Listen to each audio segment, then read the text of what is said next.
I got a third Dizzy player. Third unique Dizzy player in 2 days.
Apparently there is a team tournament going on for this game right now.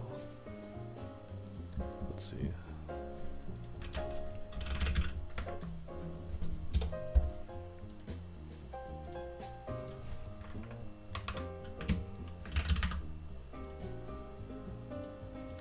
Oh yeah.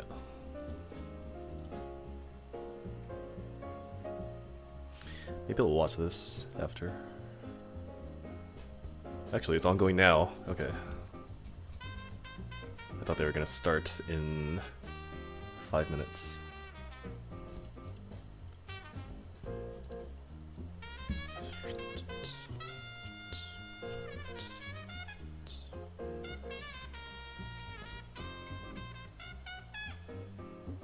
Well, I assume they're gonna go in ascending order of skill bracket, whatever they call it. Whatever they decided to call it. So I guess we can do this 20-minute set, and then we can start watching. That could be fun.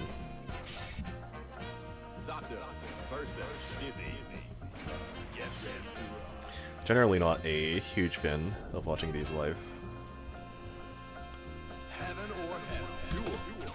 Okay.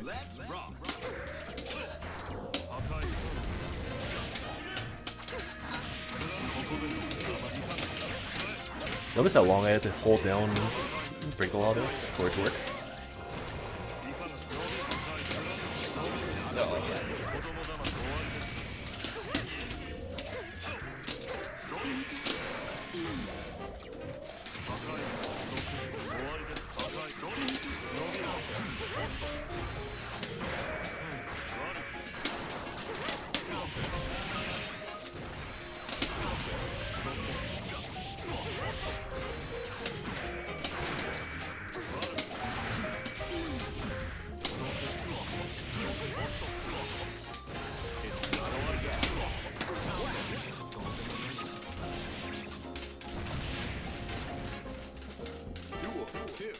Keep on rocking.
Anything other than the fire pillar, if it kills, I would have been able to burst. Unfortunate.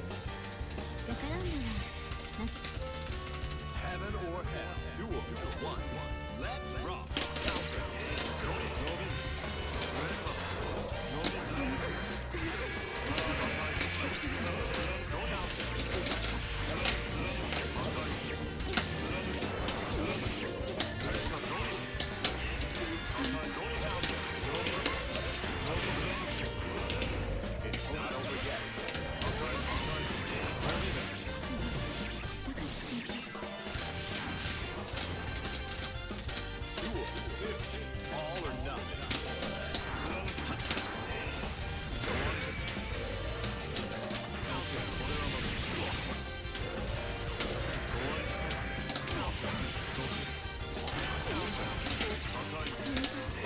Oh, 2D.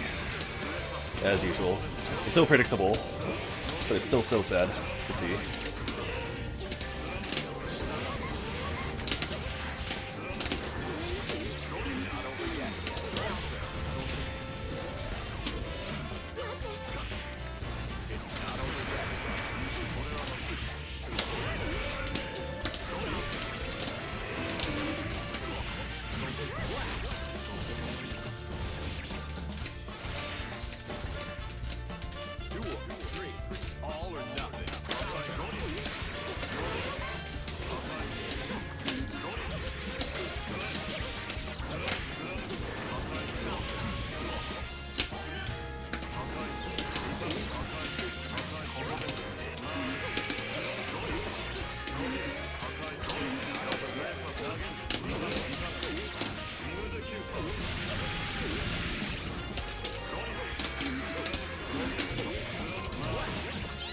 It's not actually that good of an option to do Executor there, like to route into that in the beginning by doing Dead Man's Hand. Because I get the knockdown, I get the corner, but I don't actually have Eddie up by the time it finishes. So it actually is probably better not to use it, but it's mostly like a round ender slash style points kind of thing. I'm gonna not talk too much during the set, I think. It's gonna be a short set.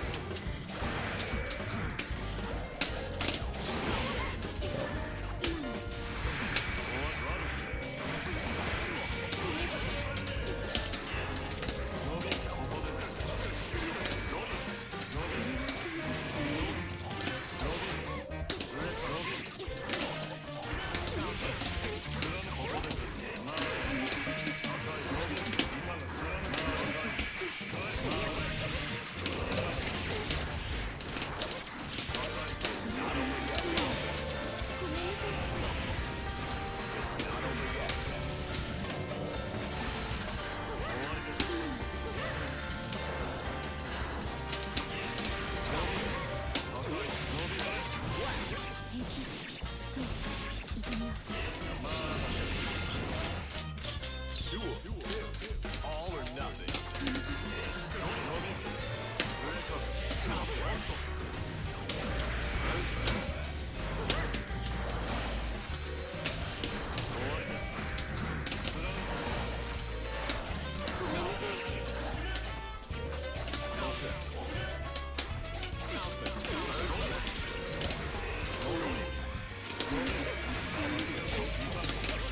Bad place to burst.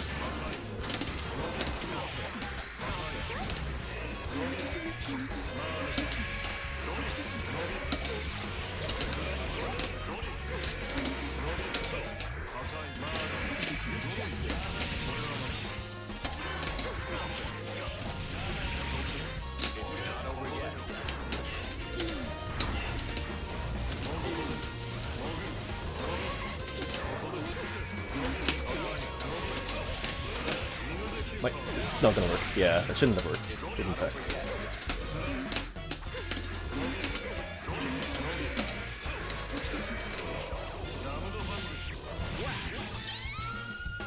It's so sad to see because there's no other alternative. The only thing that can happen there is the Executor not working. It's not like a lack of skill thing. Mostly. Like, you can kind of argue that I shouldn't have routed into that to begin with. But that's such a like Zato moment thing that I shouldn't have to deal with, I feel like.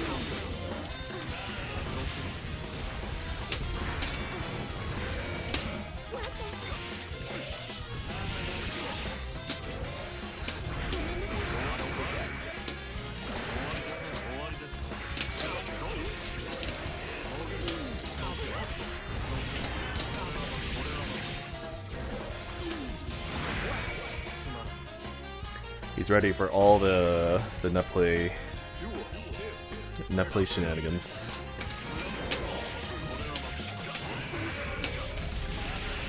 Including that one.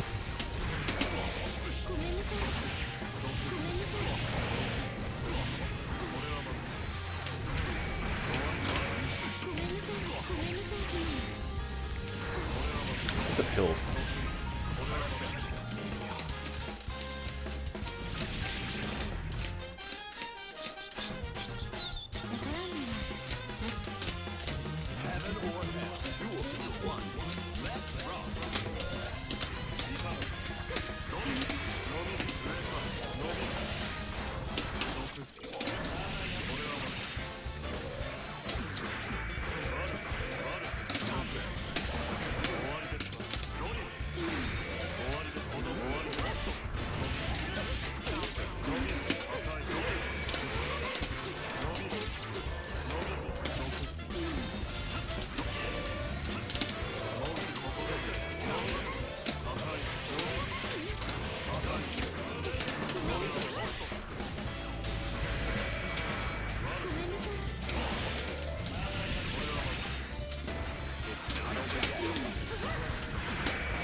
Oh, got him. That's really close. Eddie has to walk basically immediately the moment he can to make that.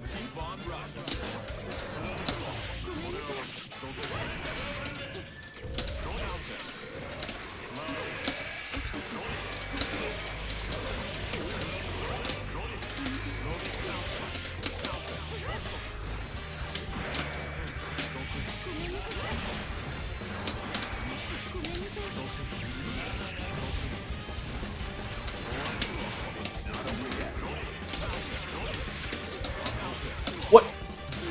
That actually beat the 6B. That's insane even for Zato standards. I want to see that again. That's absurd. It's the most absurd Zato thing I've seen in the past week.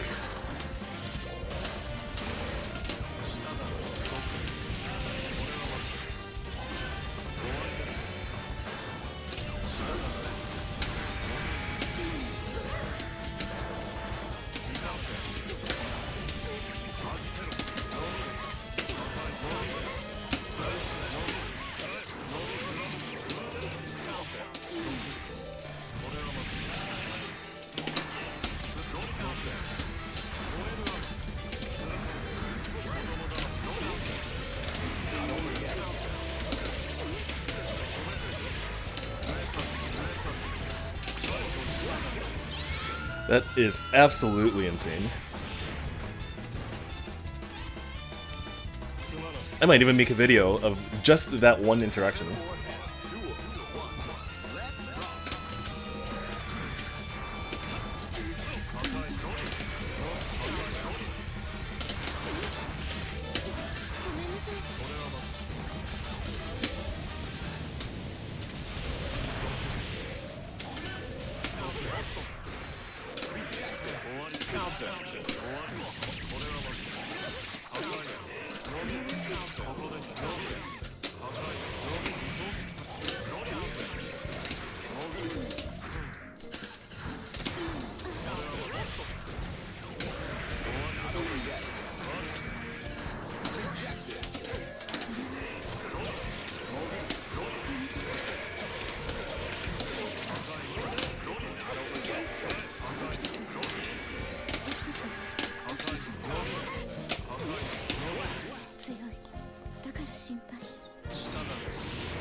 Keep on rocking.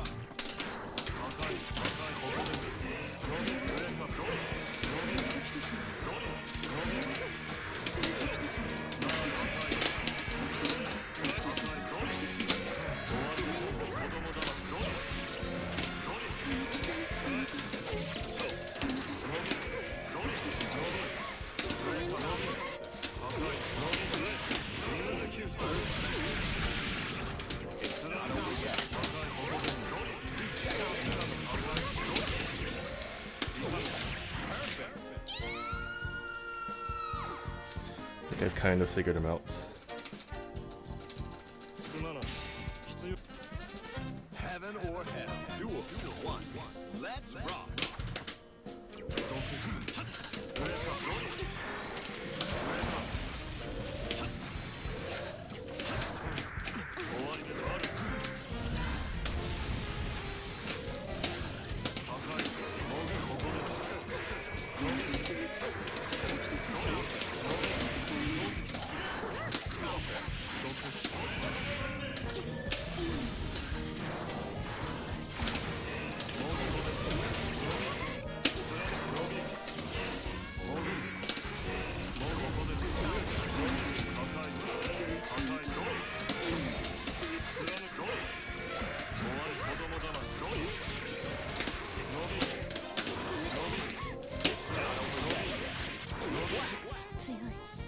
So he's doing a good thing, but actually I need to.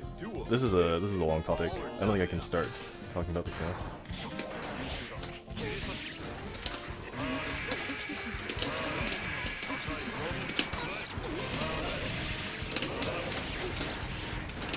Oh.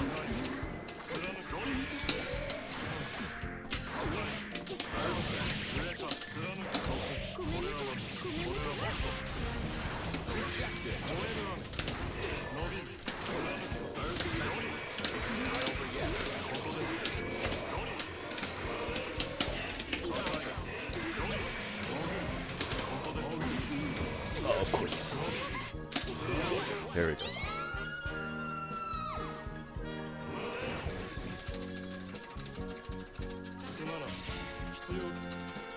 Heaven or hell. Duel 1. Let's rock.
What?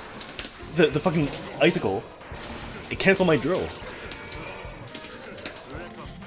Like, I understand that happening with Axel and Renzen. But this is not a move that's supposed to hit the ground by any means. Turn up the heat.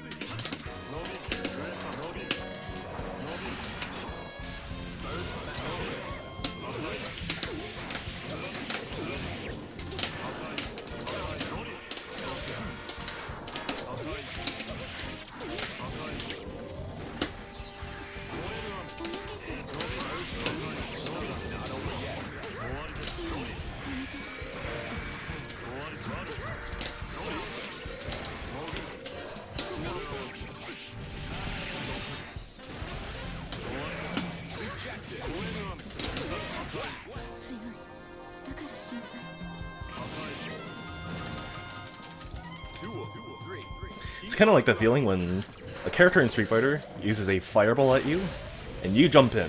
You jumped in correctly. Except that the fireball anti-airs you because it's too close.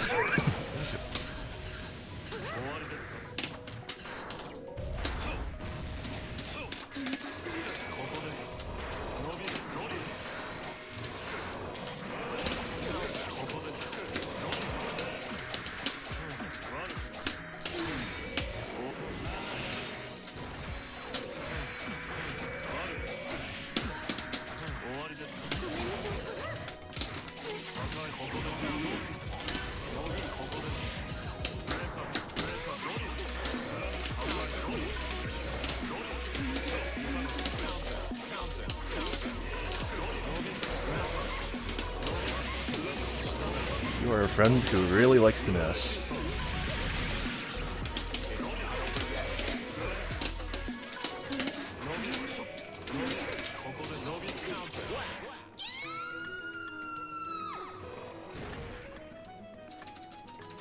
How long is 20 minutes? What did he ask? Let's see.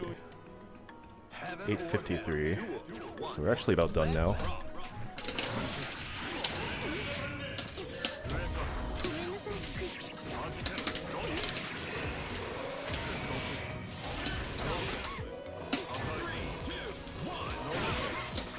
Oh!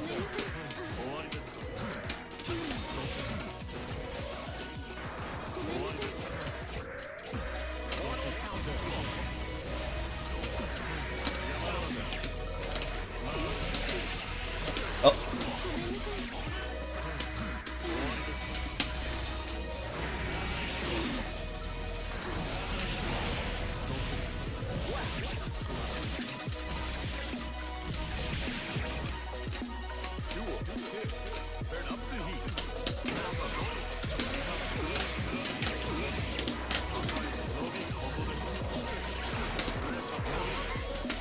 You get stunned.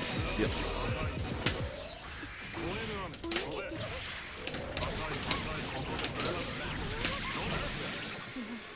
だから心配 That's what you get for playing a low stun rating character.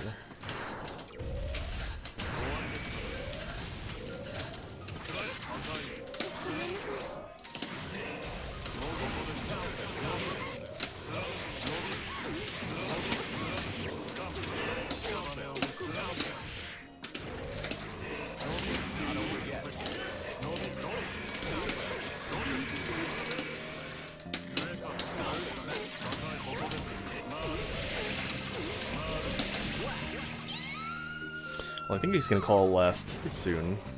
Maybe this is the last one. Let's see. Heaven or hell. Oh, yeah. There's the last. Let's rock.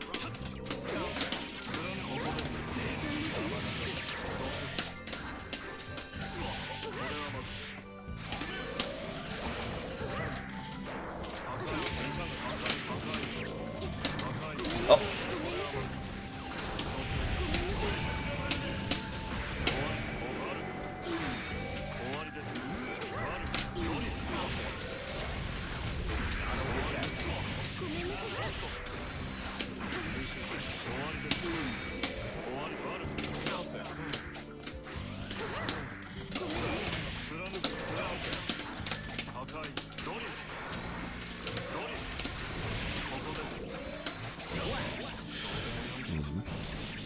I thought that icicle hit me for a second, and I was about to get a really... I was gonna get really upset.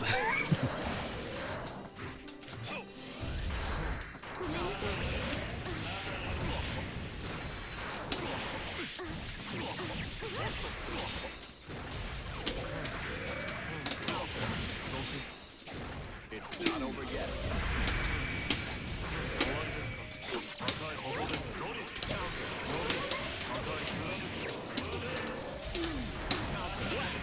Damn. Alright, GG.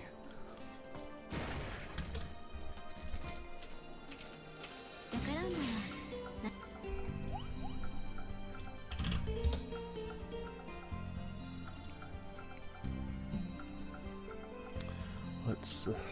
Let's see. So I have two options.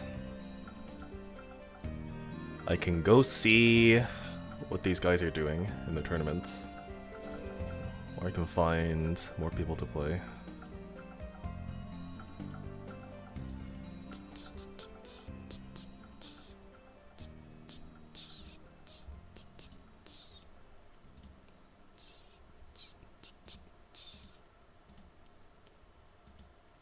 I think I'm gonna go see what they're doing for a second. Let's see.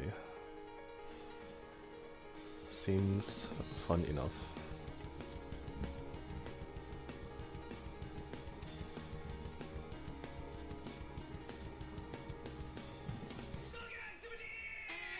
How do I do this?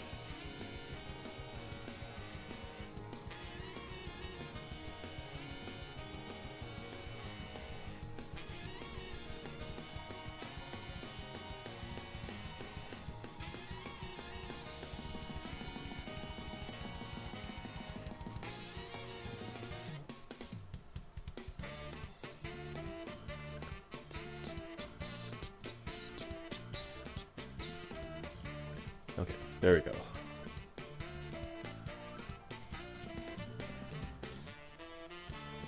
Oh, okay, one sec. This ad will run for 25 seconds, and I will not... Oh wait, hold on. You see this right now.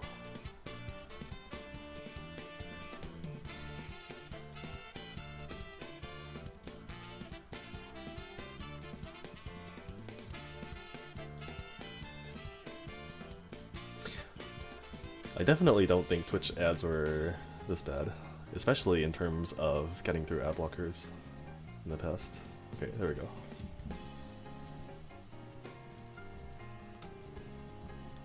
Actually, hold on. One sec.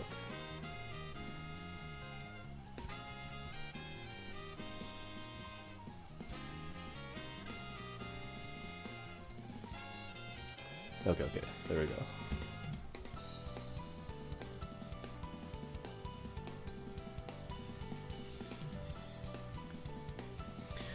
Mei versus Leo, both charge characters. Oh, okay. Well, you still see ads now. This definitely didn't used to exist. The ongoing simultaneous ads. Okay.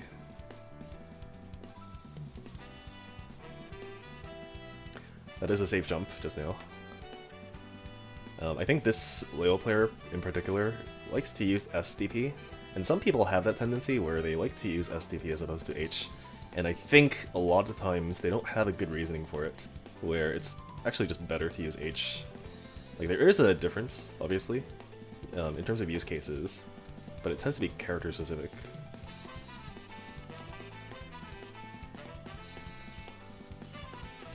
And in theory, like, S is going to be a little bit safer, but it's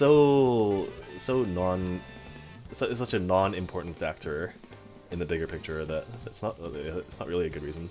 Like, if you do SDP and you guessed wrong on the DP, you are gonna get punished no matter what.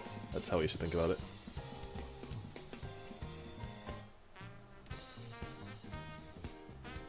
S Dolphin Nash.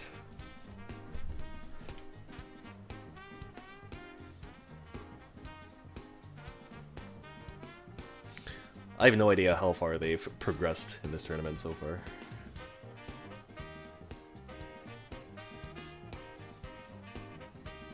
But, oh, actually, it just says there. It's 5-2. So they gotta get past a minimum of 11 more games, or 10 more games after this.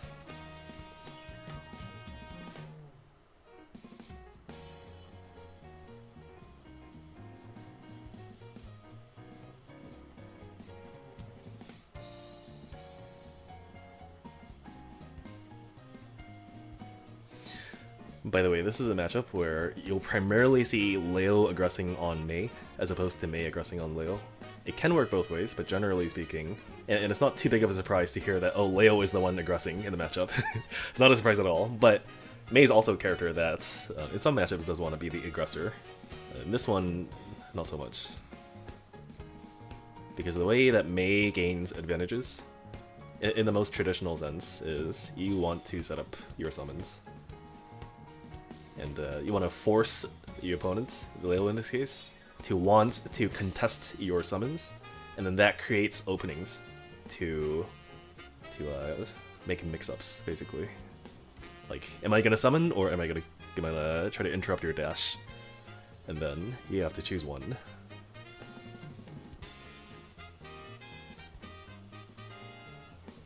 Oh, they have a nice, quote-unquote nice graphic here.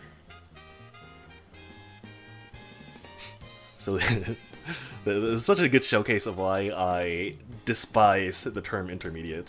Now they have two categories for intermediate. They have beginner, then intermediate and beyond intermediate, and then they have advanced. And what does advanced mean, also? It's like, I get what they're saying. I never think these are good terms to use.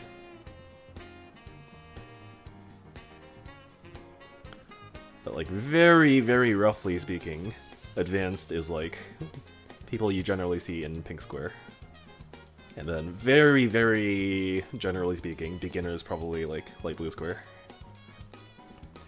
And then you put everyone else in intermediate. Although in this case, again, they've made it beyond intermediate and intermediate.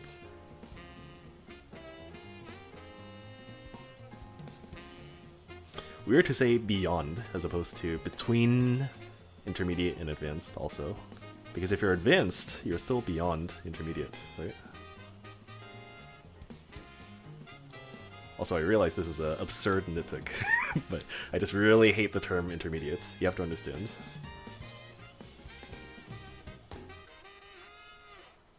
Mei versus Ino. And as you can see, Mei is not exactly a character that has to suffer from Ino shenanigans as much as some other characters, like Zato.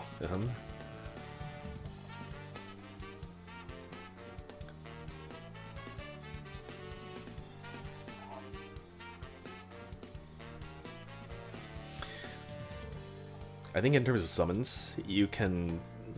It's kind of crazy, but I think, and I'm not like entirely too comfortable saying this because I would need to play the game more, but I do feel like despite Mei's summons, it's actually not too bad of an option for Ino to just use Note to negate them.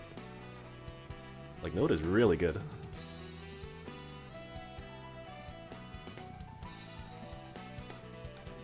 And I mean that to the point where maybe Ino doesn't have to be the one to contest Mei summons. It's probably not to that extent, but like that's how good Note is.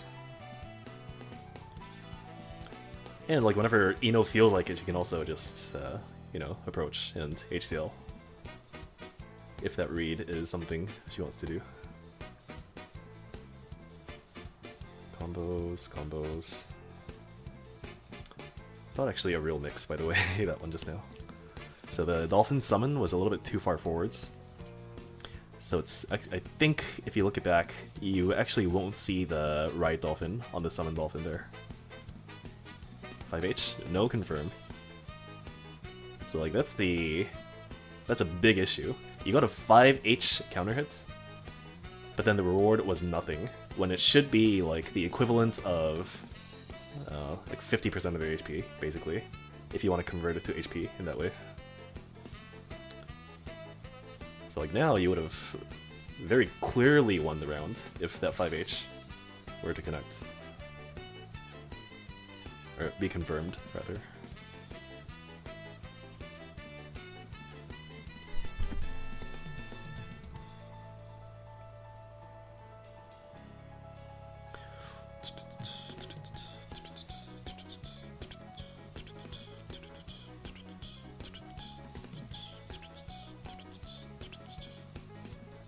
I might be the only one thinking like this, but these team tournaments,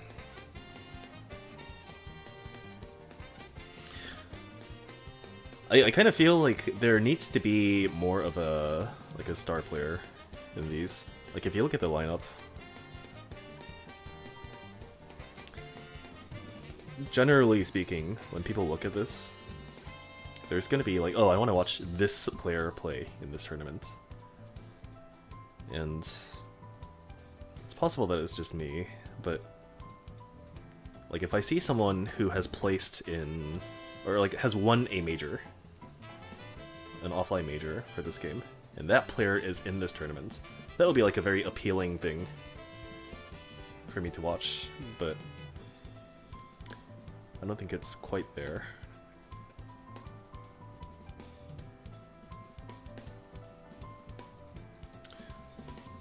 Misconfirm and you die. Oh, I see. They made the best of 5 in terms of rounds because it's gonna be 1 game per person.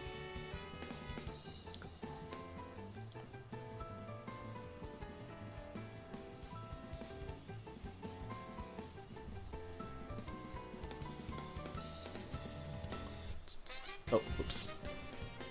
Okay, good. At least didn't play a ad for me here.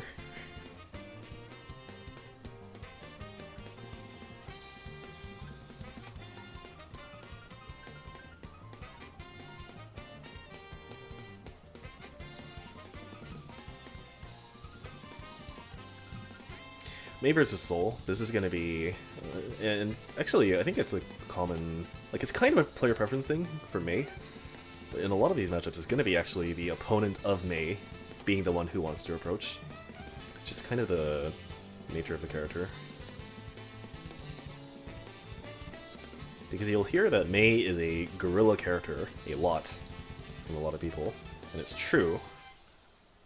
But it's not exactly in the sense that this is a character that will IED at you always, run in at you always.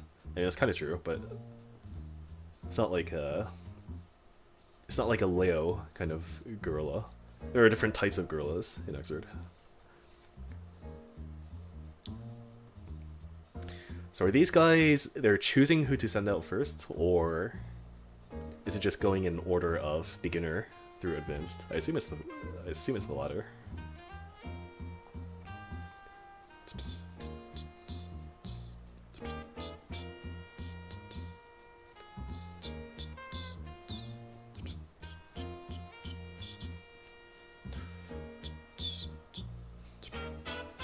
So what is co-captain?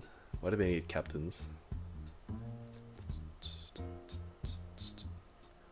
Are they like coaching each other mid-rounds?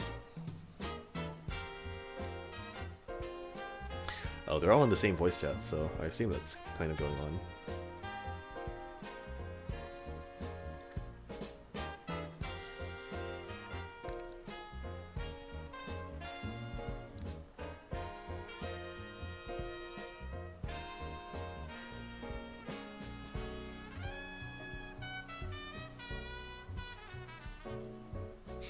I do feel like coaching, like the concept of coaching in offline tournaments, that does feel pretty bad when your opponent is getting it.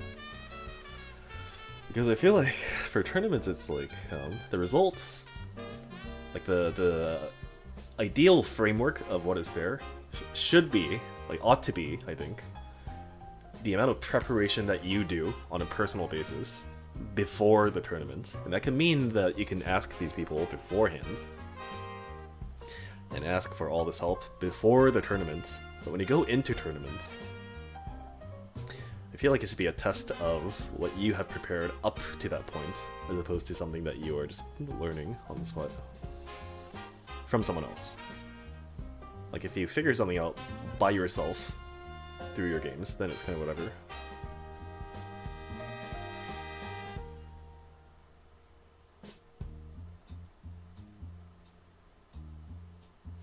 This might be a boomer take.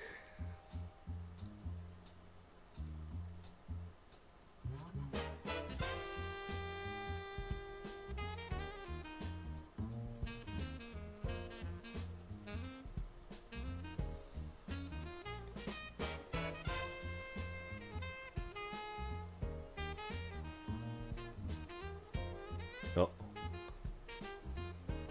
No punish. You have to backdash the second hit. Like after you IB the second hit, you gotta backdash to punish.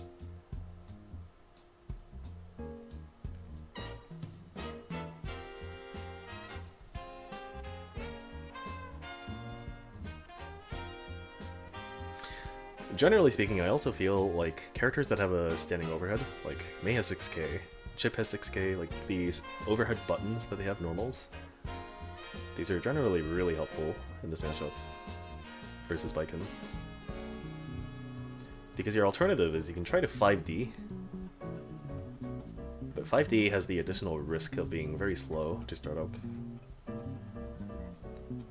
Like you can kind of say the same about 6Ks, but like they're on different degrees of slow and punishable. Oh. Backdash? Nope. You gotta backdash. That's important to practice. Just set Baiken in training mode, record that super, make the opponent do it, and practice IB backdash on second hit.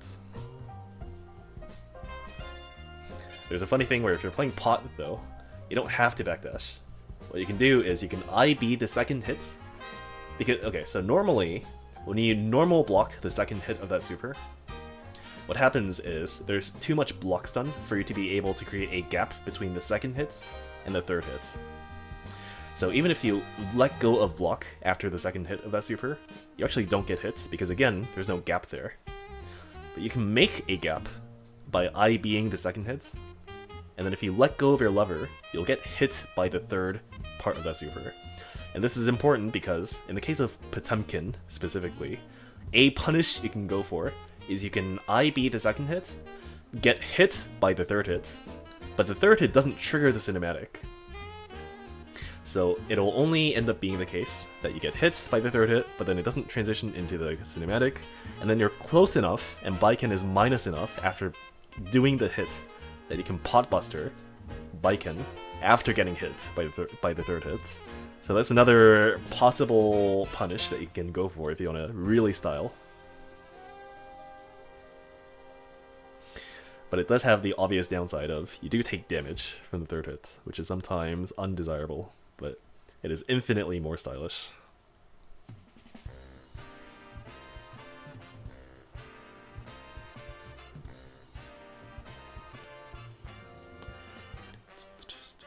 Well, all the quote-unquote beginners and the intermediates are out.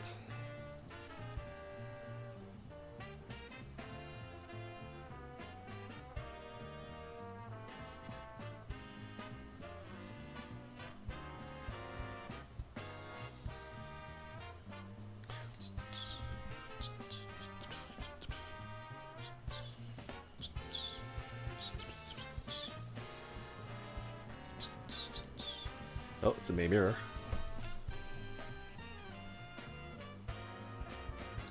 I think, and I could be wrong, but I think Mei, or not Mei, mirror matches for characters that have summons tend to be very unga bunga. Because they each want to, like, it's in their best interest to stop the other character's summons. Like, it's probably like that for Dizzy matchups, and Mei matchups I'm pretty sure it is. Who else is there? There are like summon characters.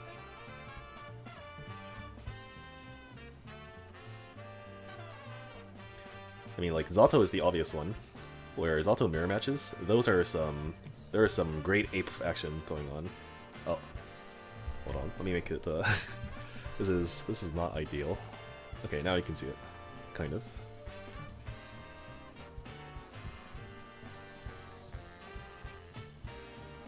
I feel like both these characters are just fishing for the JH the entire match.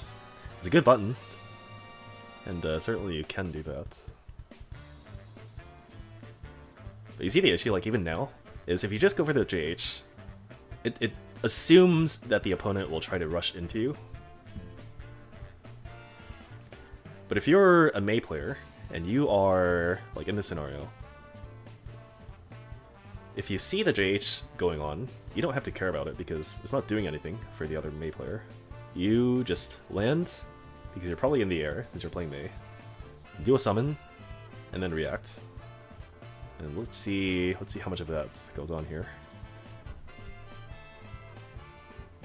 Yeah, there's a summon. And what did this player do? Nothing. When did they do this? It's live right now.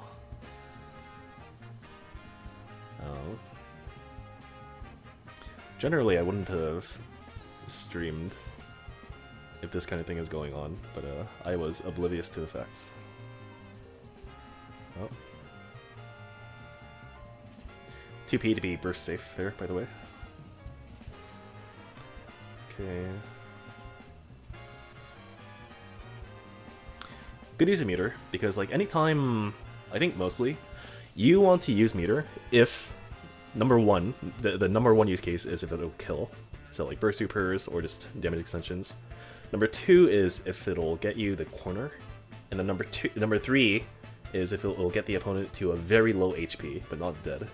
And that's really important because there's a lot of things in this game that can very easily finish off or give you some immense amount of pressure on the opponent if the opponent is at low HP. Like consider that this game has chip damage on special moves that kills the opponent. That's pretty big.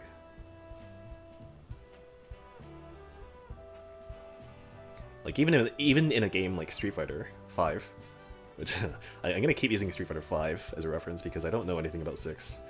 But maybe it's the same in 6. So in Street Fighter 5, you have to use a super to kill with chip damage, and even in that game, with those restrictions, it's very valuable to get your opponent down to like roughly the HP where the super will kill.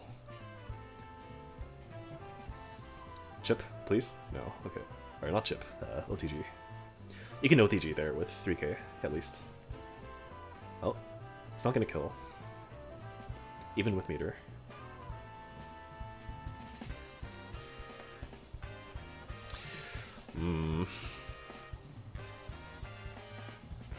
If I were in that situation, like if I were defending, I feel like the 6k would be the first thing on my mind to defend against.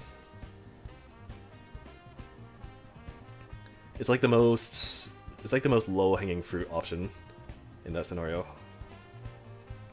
But this is just me. This is just me shit-talking, so don't worry if you're either of these players that happens to hear me say this. Oh, it was almost really cool. There's a lot of resets going on. See there, notice just now, the blue Mei with the red anchor, that Mei just got the advantage because of the additional summon that was done. And like, while that is going on, the red Mei, I just realized that they're both red, kind of. The red Mei with the blonde hair, are they both blonde? No, one of them is like a brownish hair. The blonde red Mei just did one summon and then tried to interrupt the other's approach. So like in these kind of scenarios, it's a battle of who was able to summon better. Oh.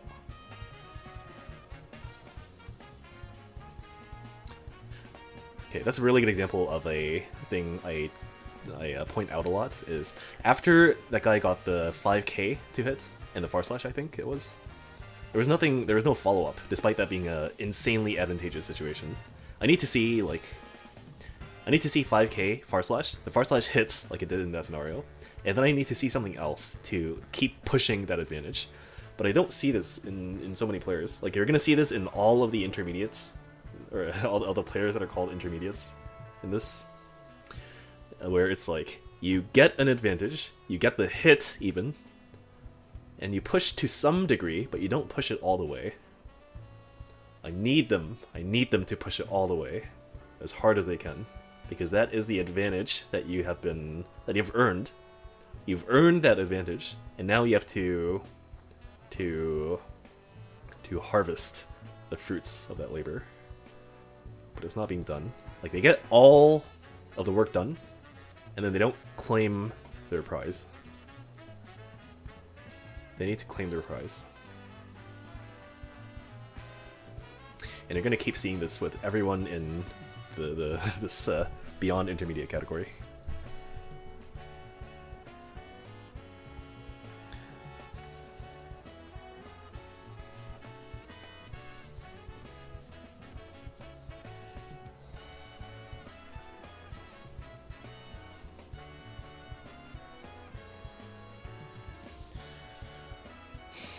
Lord Byron. I think this is a chip player? A Leo, okay.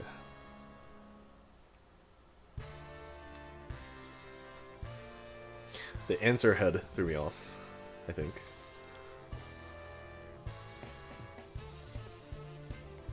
Same matchup as before. Leo is the aggressor here. And now for Leo players, there's a really evident divide in terms of how they structure their offense. So you'll see like it's like a stage 1 Leo offense, where their Oki, after having gotten knocked down and being in stance, will consist of something like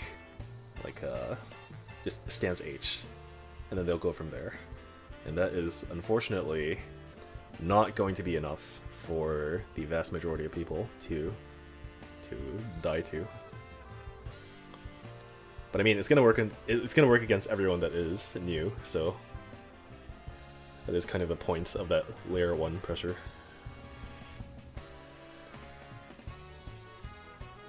See, like, notice if the Leo player ever decides to go for like a dash in, or like a like empty normals before the wake up. They also stance K just now. So like it's either going to be stance K or it's going to be stance H on Oki. You can do better to vary up your offense as Leo. And it needs to be done. This is another thing too. A lot of Leo players will really like to use their super as like an interrupt. And it works. It does work really well. But you do have to think about the meter implications if it doesn't kill. If you're in a scenario where it's gonna kill, then yeah, it's like, by all means, it is a great option to go for. It's really good.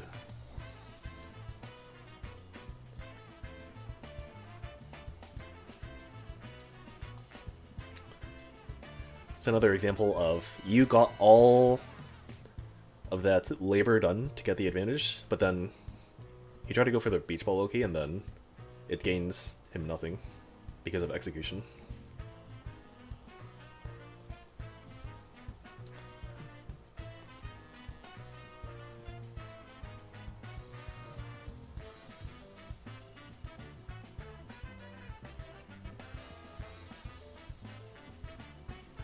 I think he could have killed there if he just chose a better combo. Maybe if he just did even like close slash into 2D and then Dolphin. That's a relatively small nitpick.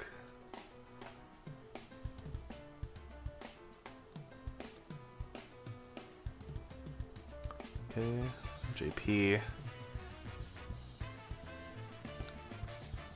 What I want to see is offense that's like offense that's not necessarily press a button to time it with wake up from the Leo.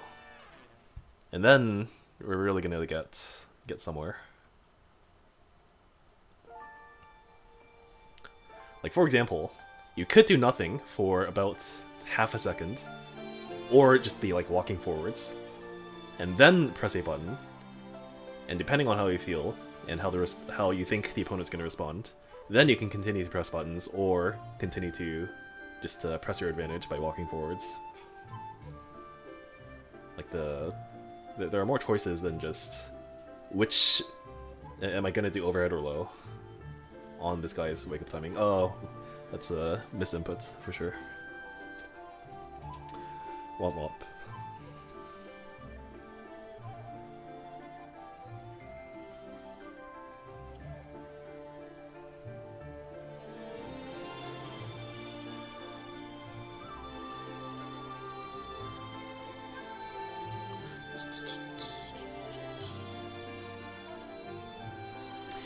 So Lord Byron was the Leo just now. Hatsune the Miku was, I think, a Dizzy player, if it's the one I recall from before. I think the Leo is not actually a Leo player, I think. Joy, I think, might be a Raven. And on the other side, Perfectly Balanced, I have no idea. The Tank is a Pot. Cole, I have no idea. Sparkle Lin, no idea. Why have I done this? No idea. And then I think I'm pretty sure for all the quote-unquote advanced players. Yozaki is the Johnny. Solstice Ram. Lazy Axel. Amadeus Jam. Kazoo Venom. Zwei Johnny. KTP Johnny. Puddles Ram. Neil Soul. And TomTom... TomTom Pot? Or Soul? I don't think it's Soul.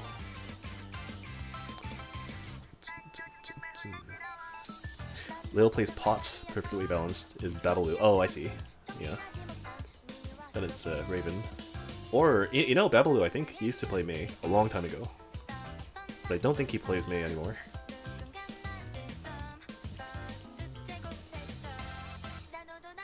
TomTom's on Leo, I see.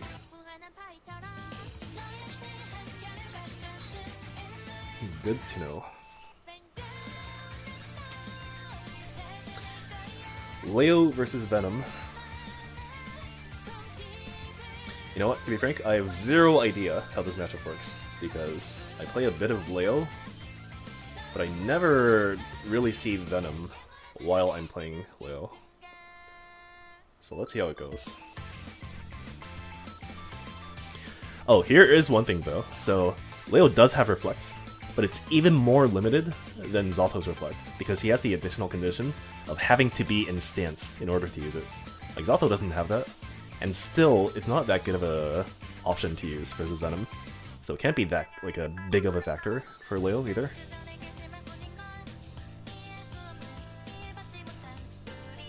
So like anytime he tries to stance in neutral, it's probably not going to work out too well.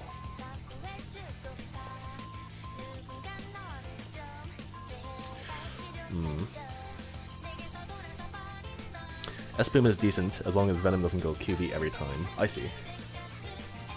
Yeah, and like, generally speaking, you're not going to see a lot of Q-balls that are like more than 3 or 4 charge, so I assume that does work pretty well. Oh, one sec. I got pinged. Oh, it's fine.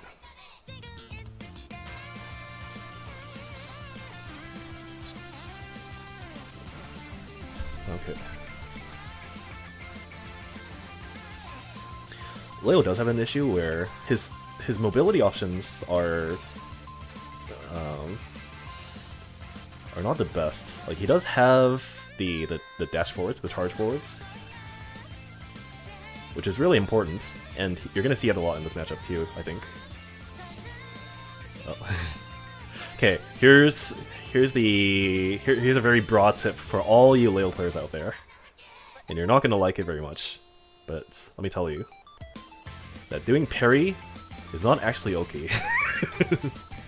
Doing parry on your opponent's wake up is a very, very, very situational thing to do.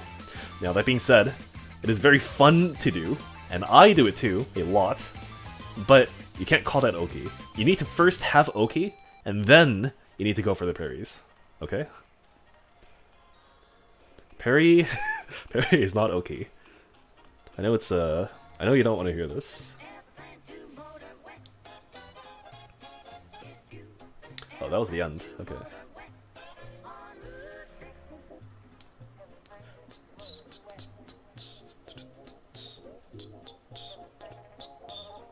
Okay, golden is cool.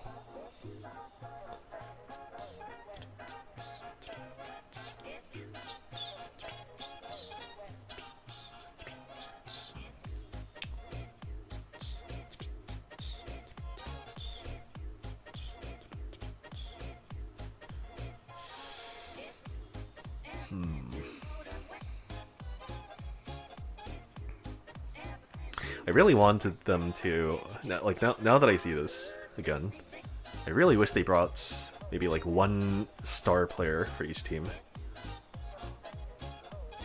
Like have like on one side you have Marlin, and then on the other side you have like a Daimendo or something. Can you imagine how much more exciting it'll be just with those 2 players?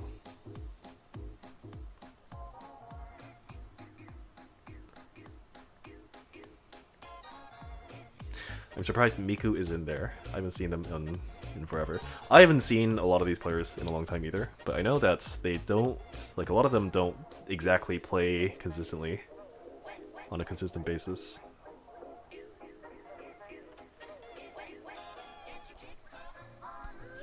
Also, well, here's 2 things. Number 1, some people tend to avoid playing versus me, and number 2 is some people who are tournament organizers are not too fond of me. So even for things like this, I'll let you know that I've not been invited.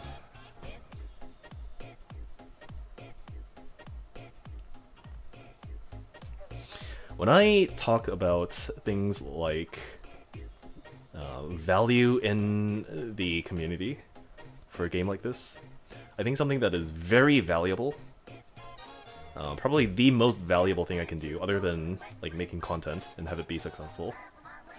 The thing that would be the most valuable to this, like the Exert scene, would be to have a player that is number 1 good at the game, and number 2 really good at shit talking.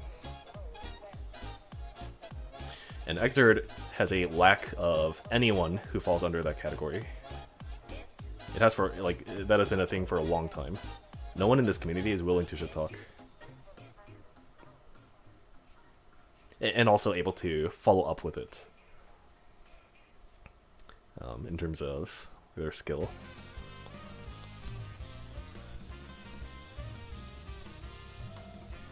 And I think the moment that I tried, to a very light degree, mind you, to shit talk people, and exclusively in environments where it's like tournaments, the moment that happened, I think that some people mistook that to be like, this player's toxic. And I'm sorry to say, but I don't think I consider myself toxic. I think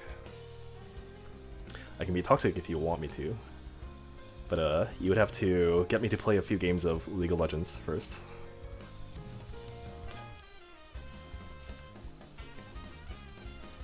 And beyond that, like, look at this lineup of people. Do you feel like any of these players will be willing to engage in banter? And the answer is, like, very clearly no. No one in this, like, not even shit talk, but just like, who in this lineup is willing to, yeah, like, banter with each other?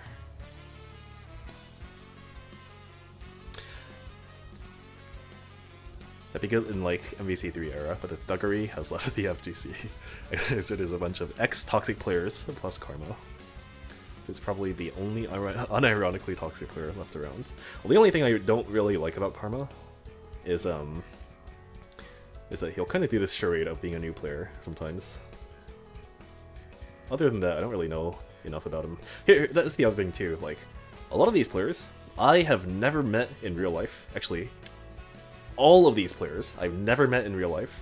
I've never had an extended conversation with any of these people, including all the TOs.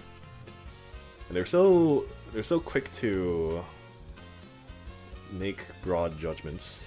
I think they're trained to do so, like after seeing so many interactions, but I think people can do better. Oh, that would have been really good, almost. Imagine if you could do Heavenly, but then you could steer yourself afterwards a little bit, like how we do directional influence in Smash. Like if you hold, like if you're on the right side, you do Heavenly to the left, and then you hold right, you actually go straight up. That'd be kind of cool. Yeah, and then what can happen is, if you're the opponent, you can decide whether or not to air dash in either direction. So it's like a guessing game there. Man, that'd be really cool, now that I think about it.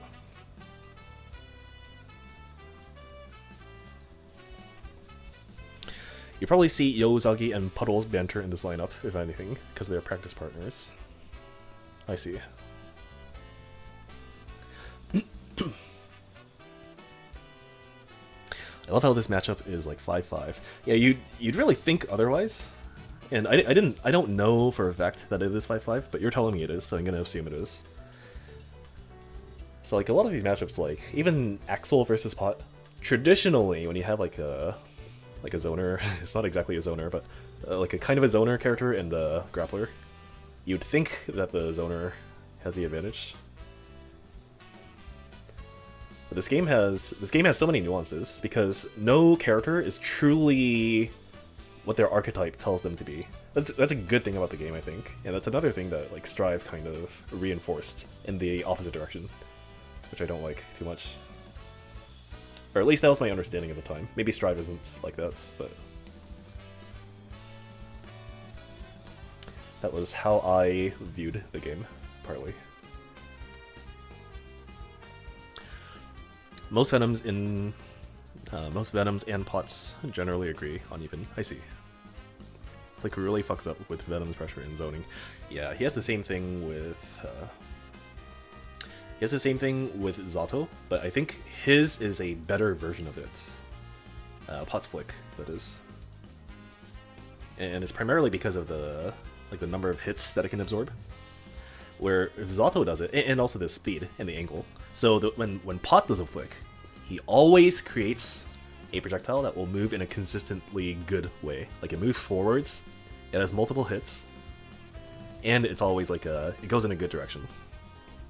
As opposed to if Zato reflects something, and it happens to be at an angle where it'll go downwards after being reflected, that's really not good for Zato. Like downwards to the point where it'll not reach Venom. And that happens pretty often.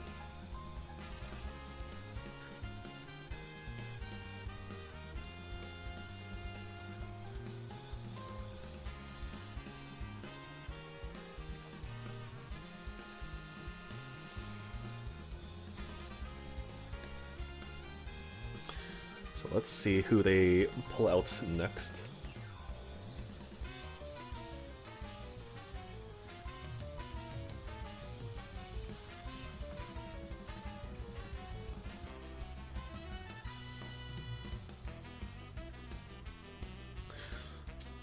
Who is this? This is...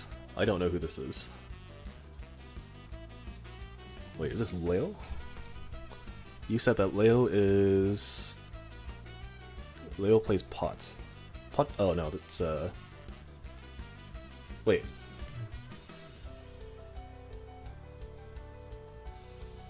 Oh, okay, so the tank is he's playing Soul, I see, okay. I'm getting really confused by these player names now. Oh. Good confirm. Okay. That was really late, I feel like, to do a burst. If you're gonna burst that combo, you should have done so before your entire health bar is gone. And like, I think there was an opportunity to do so. Like a safe opportunity. If I were the Pot player there, by that point at which he decided to burst, it's too late.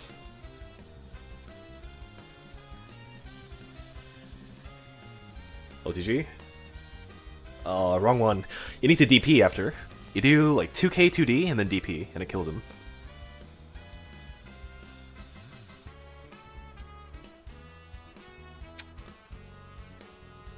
Oh, damn. That pressure just now, the Pot did, the Hammerfall, he's playing as if he had a bar of HP to work with. You can't do that, especially when the opponent has DP. Like, you have to make a extreme choice there, and that was not extreme at all. The tank has been around for a long time as an intermediate advanced Soul, but never really enters stuff. I see. This matchup actually kind of sucks for Soul. I know that the Soul... I know that Souls sometimes complain about having to deal with backdash, but I believe there's an OS that can cover everything, and it has to do with air dashing, like low altitude air dash into stuff, I think. And then you also have Gunflame. I think that's too early. That's not a real safe jump. That just lands too early. Oh, nice. Any air dash OK loses to Heavenly Potbuster. I see. That is a issue. Nice cross up. I don't see that cross up enough from a lot of Soul players. Where you do an empty Bandit Bringer, and it doesn't hit, but it makes you go to the other side. That's a good combo, or like an option after a combo. Gunflame OK needs to be perfectly done, or Wake Up Buster is in range for the extended her box. I see. So basically, it is a legitimate concern for Soul in this matchup. Oh, no, you don't want to miss your Potbuster on that one. He has a lot of recovery. Now there, I think it's just a habit thing, but you should not go for that there. I just resigned to letting Pot wake up for free and pressuring. I mean, surely Gunflame OK isn't that bad on Pot, right? But I agree that like the option that Pot has of backdashing there, it does seem to be pretty annoying for Soul to have to deal with.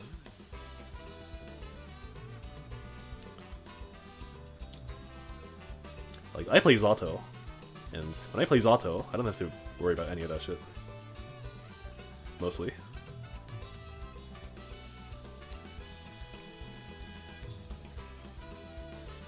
The best OS is Superjump JS Backdash OS. So you both backdash. There's also the Mash 5P.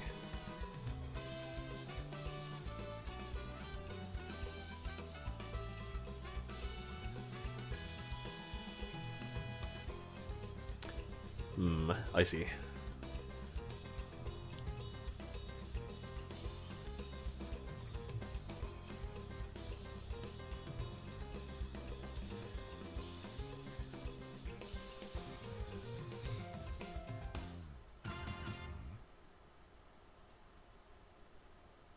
There's a problem in this game where if I want to provide good advice, like let's say I'm watching this tournament and I want to provide some piece of helpful, like value generating statement to every player. This is a game that is designed where I kind of need to play the character myself to be able to do that. And even if I do, there's going to be a lot of cases where I need to play the character to an extreme degree before I can start to do so. Like an example is the Soul thing, where you told me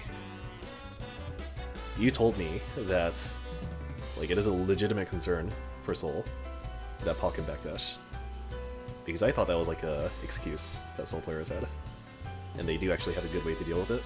But it sounds like, based on what you're saying, that it is actually kind of a problem. So like, I want to be able to know that kind of stuff when I talk to, for example, Soul players. But the only way I can do that is I need to play the character more. And that's very unrealistic with all 25 characters.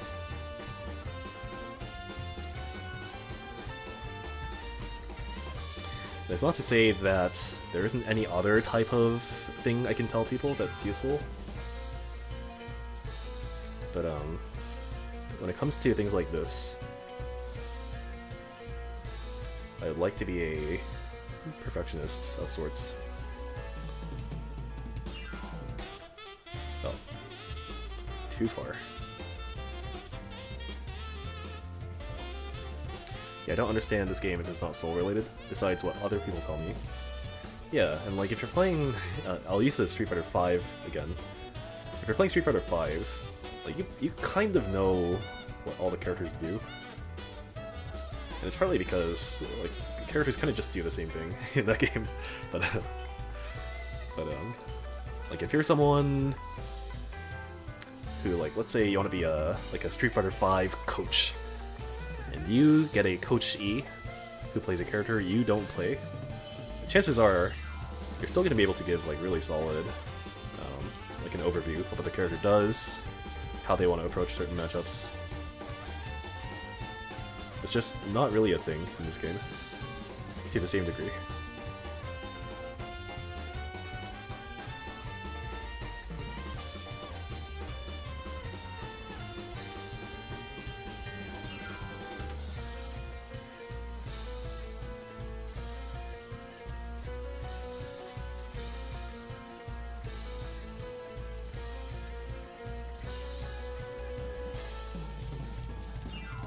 Oh.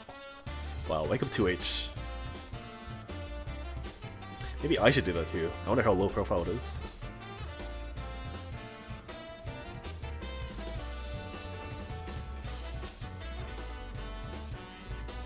I think for Coom players, there's like kind of two types of Coom players. One is they're playing it for the Oki and like the kick loops and that kind of stuff.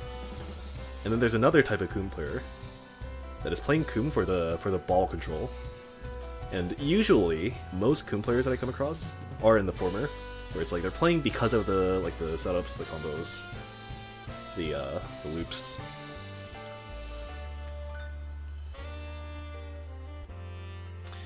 But I think the ball control part is more enticing, and you'll know very quickly that my position as a Zato player is influencing my words right now. But like I feel like red ball control, well, like both balls, there's like a lot of depth to how you can play with them. Joy's a Slayer player in a Coom suit. It really looked like it based on that match.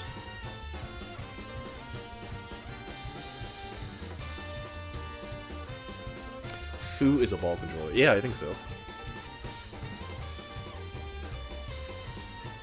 And you know what? It's probably because of the number of games he's had versus Beautiful Dude. Because in that matchup, you actually do kind of have to control ball in a good way. I would wager, like, a big part of why he is that kind of player is because of his number of games versus Zato.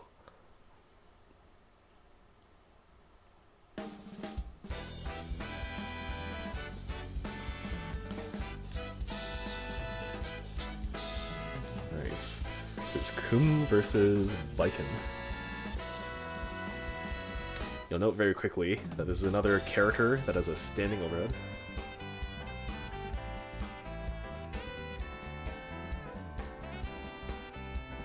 And also, I believe, another factor is, I believe, Kum is a pretty high stun damage character also. And Viken has pretty low stun. Oh, he held that for a long time.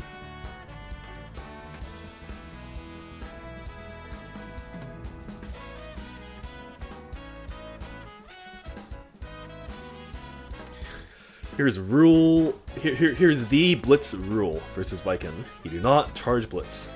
It's a very simple rule.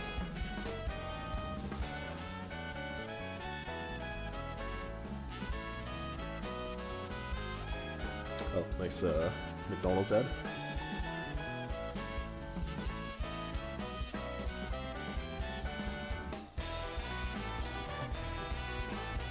Monopoly, yeah.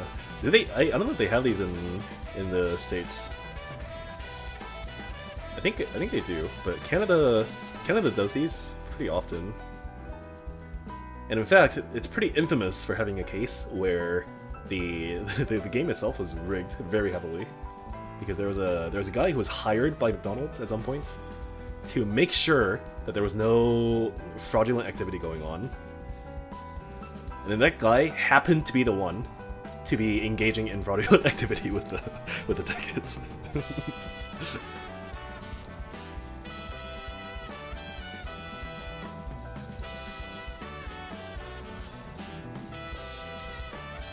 We had Monopoly ages ago. No longer gets run in the USA because of that, I'm pretty sure. I see.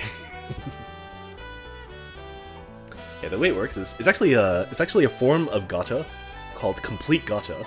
And if you know any games that are gacha, you'll understand how bullshit this is.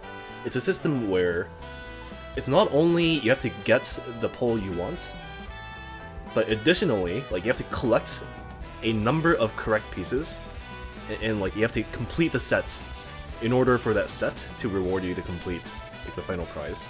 So like the pieces themselves are prizes, yes, but in order to get like the grand prize, what you need to do is you need to collect all like 10 pieces in order to get it. And the problem with this is that something you can do to rig it is you can artificially lower and increase the percentages, the percent chance of obtaining a certain piece, so that what will happen, what will always happen, is you get all 9 pieces, but you don't get the 10th one because the practical, like the chance of getting it is so absurdly low. And what this does to people is it kind of makes them feel like, oh, I have all 9 pieces. I just need one more in order to win, like the big prize. And it really, really screws with people's mentalities in terms of like just gambling issues, that kind of stuff. To the point where this kind of system was entirely banned in Japan because so many gacha games were abusing it.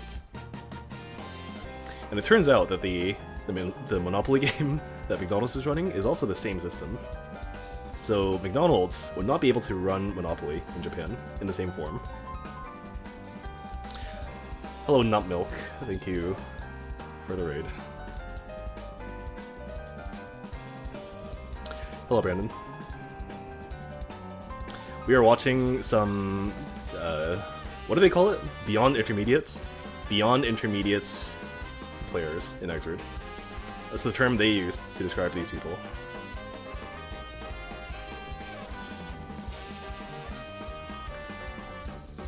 Actually, if I recall correctly, the way they categorize these people were, number 1, beginner with brackets, or not brackets, quotation marks.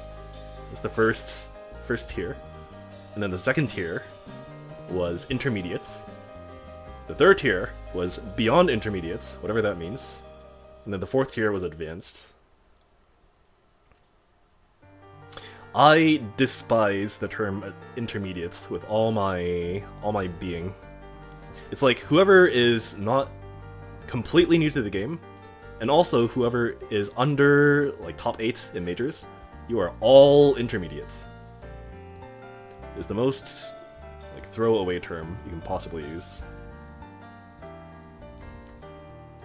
And it's like it's such a useless word now too. Like if you are a player of a fighting game, chances are you are intermediate. It's so useless.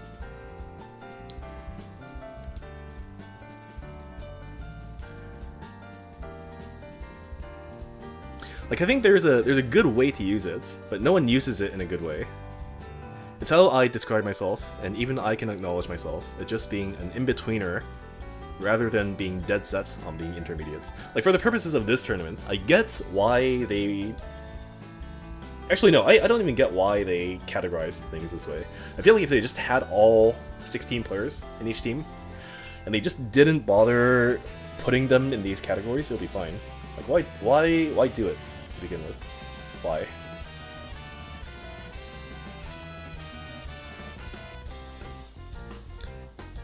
And I guess kind of in the sense that you wanna... Because I don't know how the rules of this actually work, but I assume that they wanted all of the players in the lowest category to play first. And then you have like the next category, but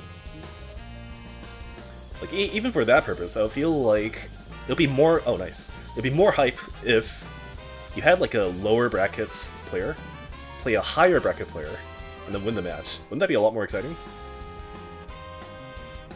And like you can strategize which player you can send out.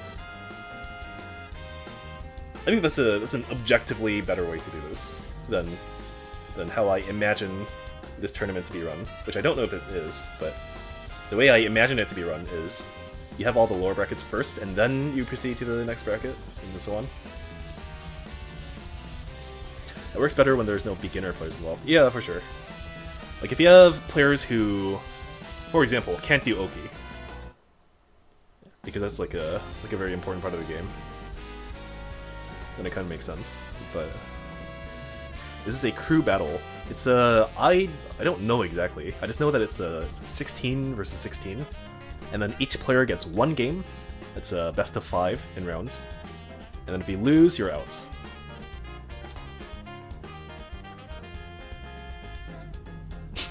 Yeah, he teabagged there. You don't usually see teabags in this game.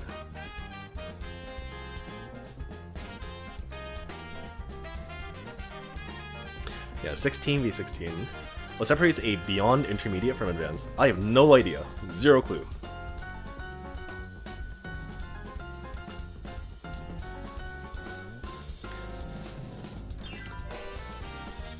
Like, if it's a way to self-flagellate and call yourself, oh, I'm intermediate, but I'm better than intermediate.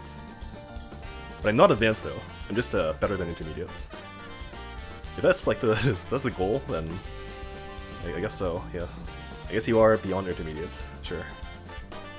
But then, can you imagine, like, if you continue down this line of logic, you can create an infinite number of categories. How amazing is that? You can have, like, intermediate level 1, you can have intermediate level 2, level 3, level 4, level 5, you can have intermediate level 10 billion. So, like, you can make a category for every single player that exists.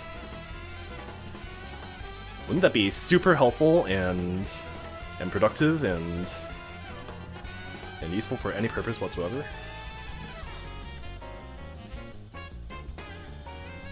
Yeah, that's Tekken. I did notice that Tekken has a lot of these titles for their rank system. Suzaku Genbu, Beginner, Intermediate, Intermediate 2, Come, Advanced, Big Brain. Oh, I thought this was a IK. I think that safe jumped? No, it didn't. Actually, can that safe jump? Actually, I have no idea. Maybe it has, like, ground recovery.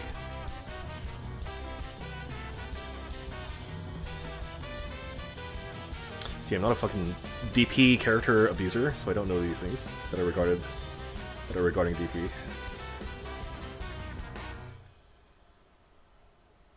Grandmother getting shot is always funny. I would have thought that he goes under it. But I guess it's not low profile enough, which is kind of crazy, because it is like the lowest profile thing in the game. Slightly intermediate rank.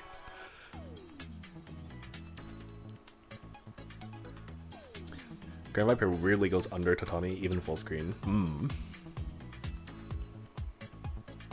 Like once you get past beginner where you're just flailing, that's when you start coming onto your own. Yeah, and like that's when most people start to call themselves intermediates, where you feel like you have some part of the single player down of the game. And I understand that you want to be that, like it feels very attractive to call yourself intermediate at that point.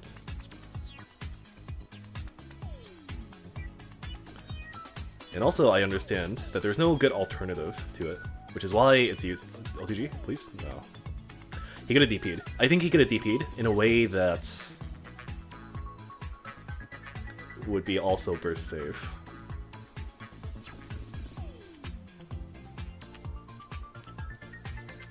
A lot of the beginner communities run beginner brackets, and you are eventually graduated from them when you win 1 or 2, which is a really dumb system. I've done this too. When I used to TO for Soku, I did that too, for a very specific purpose.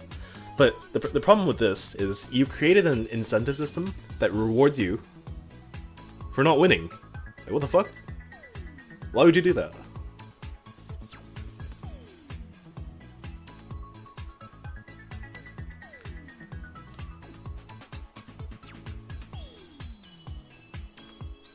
Yeah, putting yourself under a label to match against similar strength players, but it's hard at that point. It's so hard to do, and also I feel like, I mean, you know what? Here's my take. I think that this categorization system, and any categorization system that rates your skill in a way that is not formulaic, is very toxic. I think this is toxic. This is more toxic than I am. It's more toxic than these people's perception of me. This is so toxic. Why would you do this?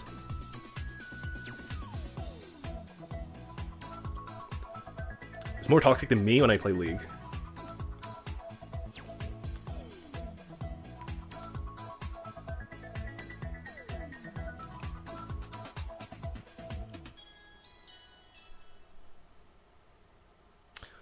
You going to Ben's for Soku? I'm not going for Soku, but I will be going there, I think. A very high likelihood. I'm going for Rev 2, baby.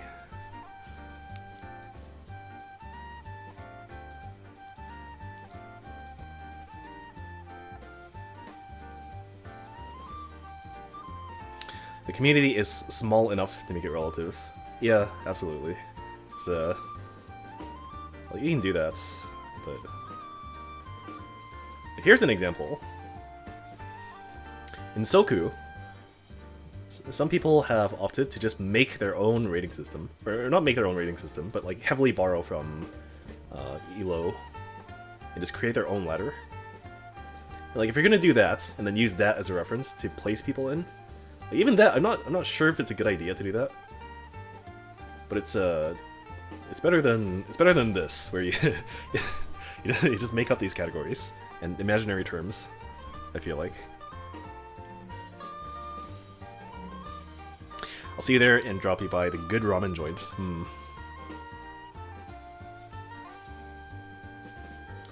It sounds excellent. Yeah, Rev 2 has no Elo scene. Destiny 2 actually has its own community-run MMR rank scrims because the built-in rank sucks. I see. Isn't Destiny what do you call it? Like a shooter MMO? I could be completely wrong. Or am I confusing it with what was it called? Warframe?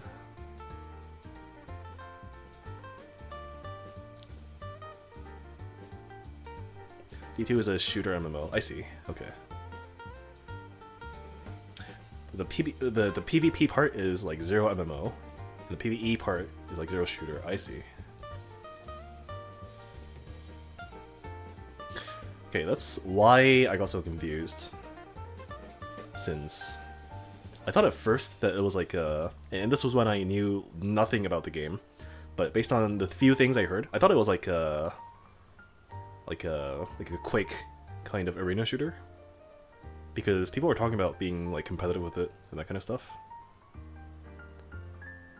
But then someone told me it's a MMO.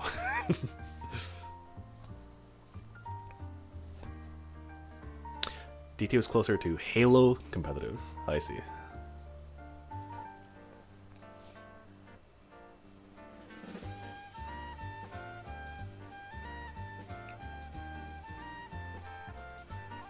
But the map strategizing is much less important.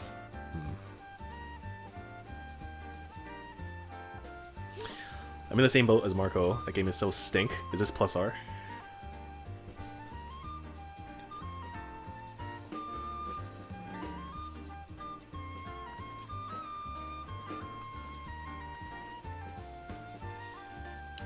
Let's see. We have 2 beyond. Oh, okay. So they're on the advanced section now. Uniclear. Okay. Marco is a Plussy lover. I didn't know that I wanted to learn about that term, but here I am today.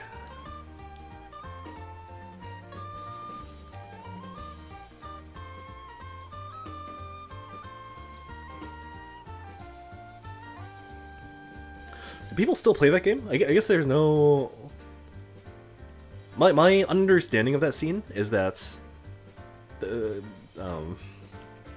what is it? My understanding of the scene is that it's kind of like a small... There's a bit of a small similarity between Exerd and Strive, where a lot of the Uniclear players moved to playing Melty TL. But I assume, like because they're entirely different games, at least, that people who play Uni are still playing Uni, more so than as is with Exerd and Strive.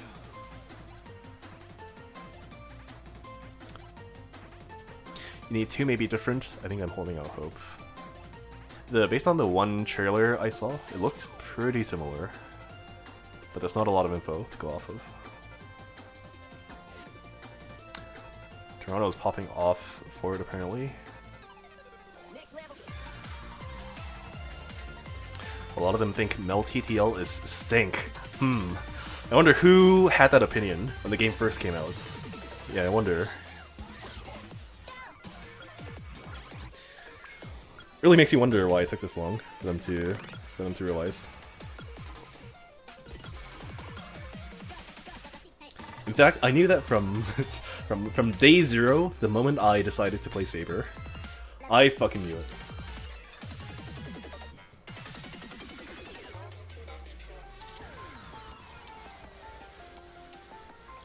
I thought no one played Melty because of whatever blitz mechanic thing. Yeah, the shield or whatever it's called in Melty. And then I saw that they made some patches to it to make it less shield centric. But I don't know if that fixed anything. Because when I went into training mode pretty recently, it kind of felt like the same-ish interaction wise.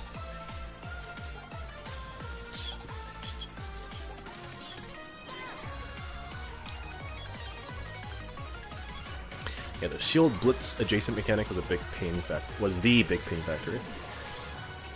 Blitz, well, so what they're talking about in chat is the mechanic that can be compared to blitz in MelTTL, which is their, I think it's called shield, or like barrier or something, where you press back and D, and you get like a parry almost, kind of, but it has really good follow-ups, like very oppressive follow-ups even. And a lot of the complaints about that game that people had was that this mechanic is too important to the point where the entire game just revolves around it to an extent that people don't like. But Blitz in Exerd is pretty different. It's kind of similar, but like the entire game doesn't revolve around it. Oh, okay. This is a real setup, by the way. But, okay.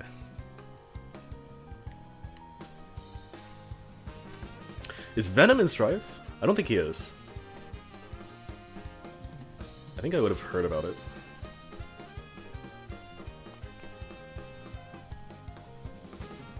No Venom yet. Okay. They added Johnny. Yeah, I saw that. In the... Gave him a gross beard.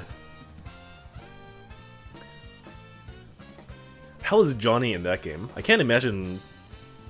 I can't imagine... Like, you know how I picture that going? It's gonna be like Narmaya in Granblue. That's how I think Strive Johnny is gonna be. It's like, oh, he has these, he has a stance. He's so advanced. He has so much depth. And then, and then you realize, it's fucking Narmaya. It's fucking Granblue. When I think Narmaya, I think Marcos. You know, someone took that video of his. They put a different background music over it, and then they just posted it again. And then that got a lot more attention than the original video. What a disgrace.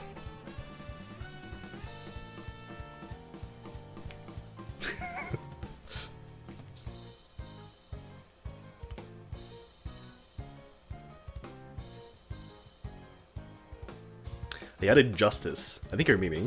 I don't think they added Justice. Unless you mean like Jacko in some story reason.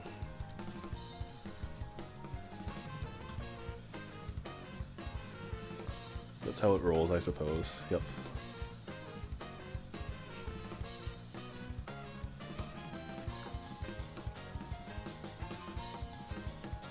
Johnny has stance.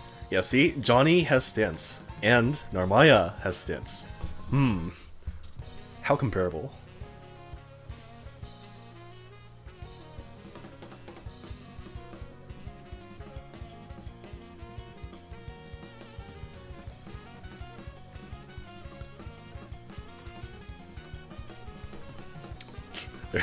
There's no difference whatsoever. Absolutely. I think they're at the point where they're doing only advanced players. Maybe there's like 1 or 2 left. The new Strive update with the burst meter stuff is pretty crazy until you realize it's just extra meter for everyone. The burst meter stuff. And some people's extra meter sucks. How does it relate to burst exactly?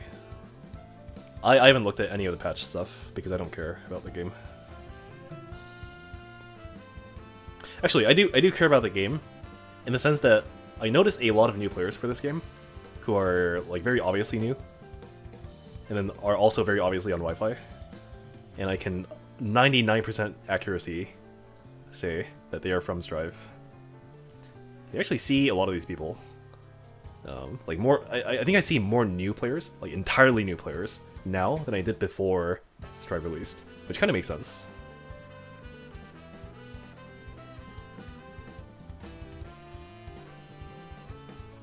You can now use half your burst meter for a new attack type, which can either be an FADC combo extension, a dead angle, or a reversal.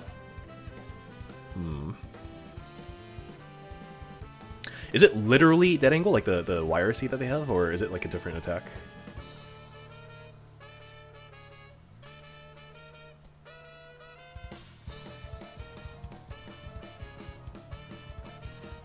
I don't remember. I think it's a juiced dead angle. I see. So it's better than what already exists, at least.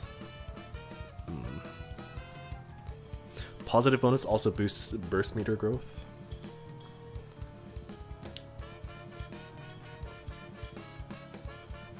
Did you see the newest Strive characters that throws big blocks? I think you mean the guy with the book. And he just does, like, minute-long block strings on you. I've seen that. But for me, I think Strive is at a point where I am... And this is unique to Strive. I don't have this opinion of any other game. With Strive... Oh, slugging. I'm gonna reload.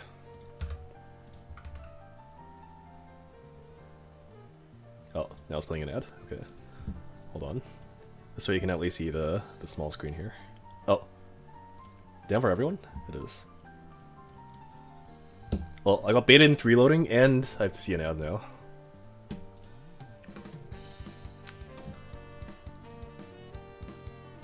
Yeah, I think for Strive, that I am too emotionally biased to make any sort of any sort of positive statement about the game at this point. Like, if you were to present me with all of these factors that make it an actually good game, like, oh, they actually changed the core mechanics of this game, and it's not actually Strive anymore. They just replaced the entire game system with like Xrd. They just put Xrd into, well, maybe that's too extreme. If they put Xrd into Strive with just the new engine and stuff, I would play that. But if it were like somewhere in between, where it's like they kind of made it Xrd, but not really, I think I would. It's playing it again? No, okay, it's at the end. I think I would still be at like a point where this game sucks. I'm not gonna look at it. It's too smelly for me. It was kind of like that for Granblue, but even for Granblue, I feel like when I played that game, that I would have been willing to give Granblue a shot if they changed system mechanics, but just adding new characters would not do it for me. Strive is like a step beyond that, where even if they change the system mechanics, I think it's too far gone for me.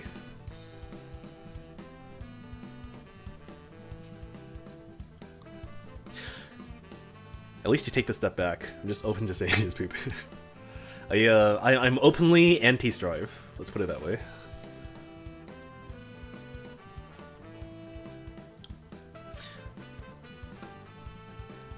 They changed the core mechanics, but it's more Strive now. I honestly would have played the game more if IV wasn't a 2-frame window. That's another really dumb thing too, where it's like, they baited so many people into thinking that this is an easy game. Strive is not an easy game, which might be news to some people, but Strive is really hard to win at. And then they like, it's like they are, what do you call it? It's I'm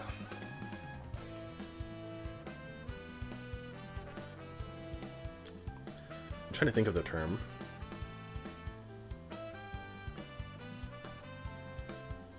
Oh, it's like they're virtue signaling, but it's not virtue that they're signaling. They're signaling that their game is easy. That's exactly what's going on. They're saying our game is so easy. Look at how look at how easy our game has become with all the simplified combos and setups and Oki. In fact, you don't even get Oki now, unless you're in certain scenarios. So you don't have to learn any of this shit. But actually, when you get into the game, you realize very quickly that this game is actually really hard. And it's really hard because, this is especially from a beginner perspective. If you're a beginner and you're starting to play Strive, what is your main area of focus? And the very immediate thing that you focus on is going to be like the combos. You learn what the basic stuff is. You learn what your very basic knockdown is. You learn what your basic Oki setups are. But those are very, very limited in that game. To the point where I could learn all of those things that I mentioned within one day for probably every character in the game. Within one day. That's how easy it is in that game. So what after that do you focus on in Strive? If you're a player, you have all that basic stuff down for one character.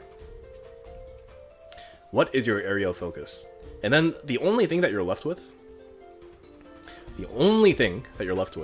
is you have to learn how to play fighting games. And that is pretty hard. Because, you know, if you're playing Xrd, that step of learning how to play fighting games, and this is a secret that no one will tell you, but if you play Xrd, you don't have to learn how to play fighting games until you're at like the beyond intermediate category that these guys have made. So until you're at that category, you don't have to play fighting games in Xrd. That's why it's so easy until that point. Everything that you learn in Xrd, before that, like, and I hate that I'm using that category now as a reference, but I'm gonna use it because it's I think it accurately depicts what I mean. Until you get to that point, you can just learn your Oki. You can learn your combos, your confirms, your anti-airs. Like, one way to use your meter for every confirm that you have. And at that point, you are able to beat so many people that play this game. like the vast majority of people that play this game, just by knowing those things. You don't have to play fighting games at all. And it turns out that playing fighting games is the hardest part of playing fighting games. Imagine. So when you have a bunch of new people, especially people who've never played fighting games before, who have been baited by Arxis to play Strive, because this is the easiest Guilty Gear to date, and then you realize, after a few games, that, oh, actually, this game wants me to play fighting games. That's really hard. That's very abusive to new players, in fact.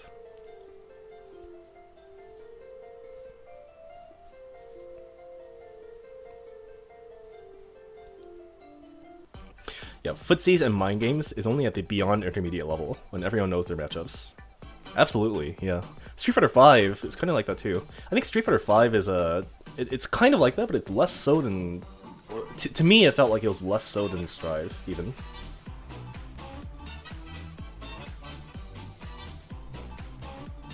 The tower system helped a little bit at launch, but now the lower levels are just empty. Yeah, I agree that the tower system sucks, but you can make most ranking systems work, or like even like matchmaking systems work, just by having enough players. Not to say that like it's a good or bad system, but most matchmaking / rank systems will just work if you have a what do you call it? If you have enough players to play the game. But I do agree, the towers are the towers. It was everyone knew from the very beginning that thing was not good. In fact, it was so bad.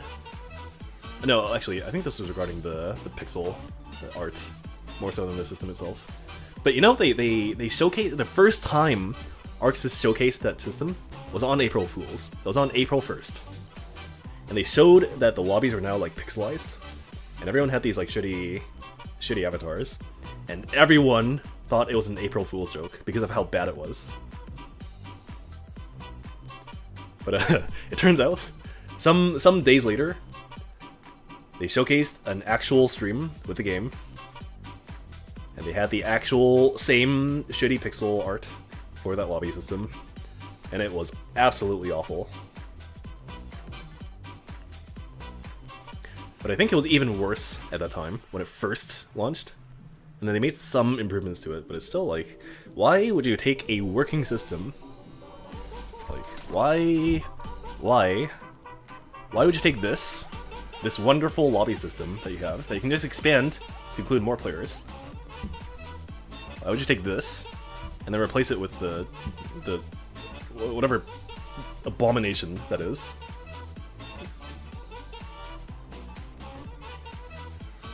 And that's beyond the technical issues that they had at the beginning too, where it was so laggy to even get a single match going at the time.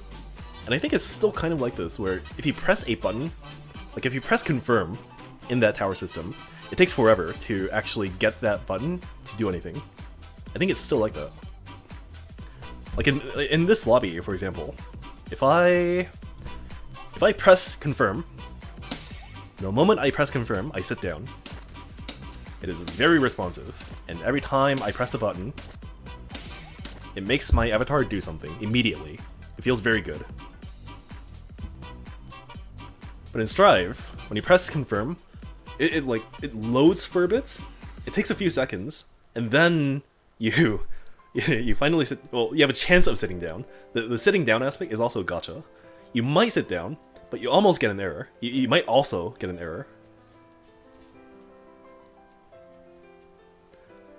And it happened to be the case that getting the error was more frequent than you sitting down.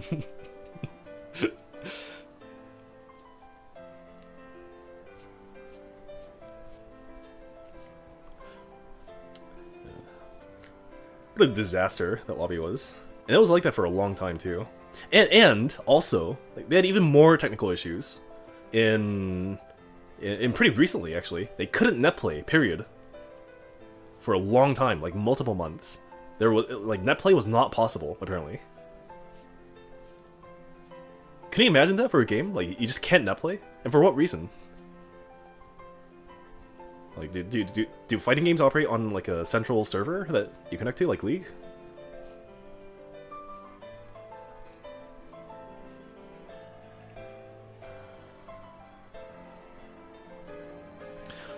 Meaning, will we see your Claudio in Tekken 8?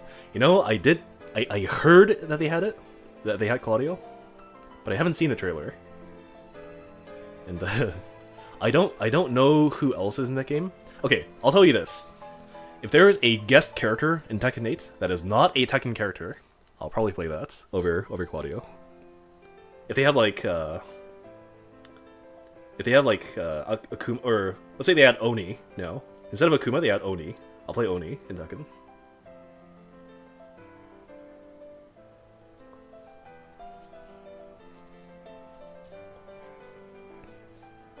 Netplay was disabled because hackers were everywhere and ruining everything, and they couldn't figure out how to fix it, and the fixes broke more things.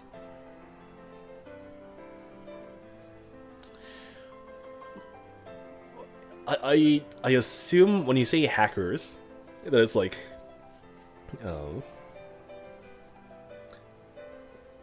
like the thing that they're hacking is the reliability of getting matches, as opposed to like hacking in game, right? So like they made it so that you can't play. It had to do with fucking around with R code. Yeah, so here's the thing I wouldn't understand when doing this. So if it was a hack, if it even is a hack, I kind of highly doubt it actually. If it was a hack that just changes your like profile basically, and you could crash other. Oh, I see. Okay, that's actually important. But if it was just a thing where you could change your rating, for example, and like you could instantly go to heaven or whatever it's called, that's like it's such a minor issue, honestly. Like within the context of Strive.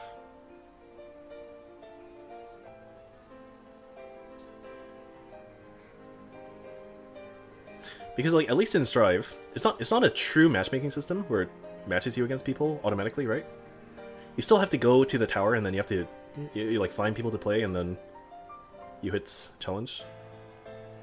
Now if it's a system like Street Fighter V or Tekken, where the game matches you automatically, then like yeah, you could make a strong argument that being able to just freely change your rating would be an issue, because now you kind of nullified the entire reason of having that in the first place. Fighting games are peer-to-peer usually. Yeah, well, all fighting games are peer-to-peer, except for that one weird-ass Steam indie game that was like, oh, we actually use a new type of netcode that's it's not rollback, it's not delay. I forget what they called it, but it's like some really weird shit. But that game, I don't think it actually launched even. It was like a GoFundMe fighting game that supposedly used some sort of in-house netcode that no one else has ever used before.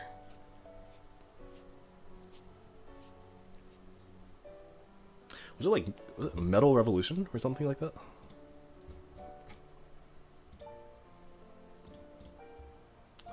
I don't think I have it on my Steam list.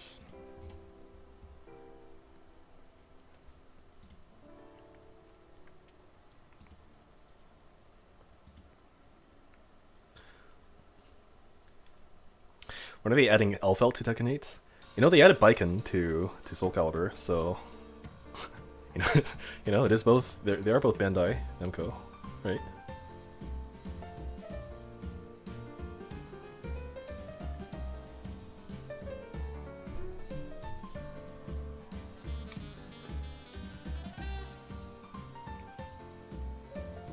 I like that this game doesn't have guest characters at all. Like, I think the intention is to create opportunities for different mechanics that don't already exist in the game. Like, I think Baiken does that in Soul Calibur, probably. But I mean, like, do you really need a guest character to do that?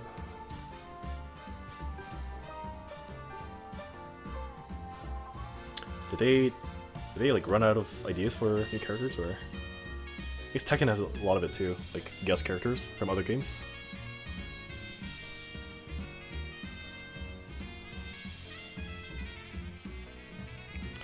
they really add Baiken. Yeah, they added Baiken to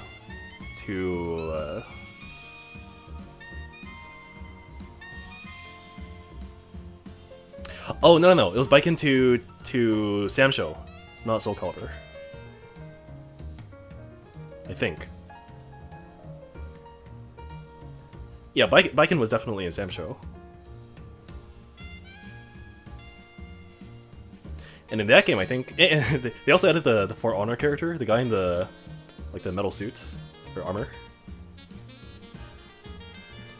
And then Halomaru to Soul Cal, yeah.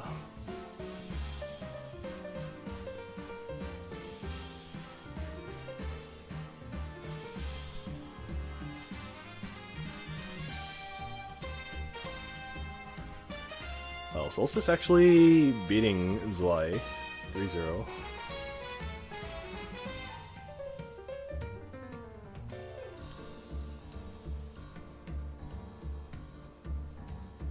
Whenever I play Zwei, and I could be just, this could be a Zato thing, but I feel like he has he weirdly has a lot of gaps in his knowledge.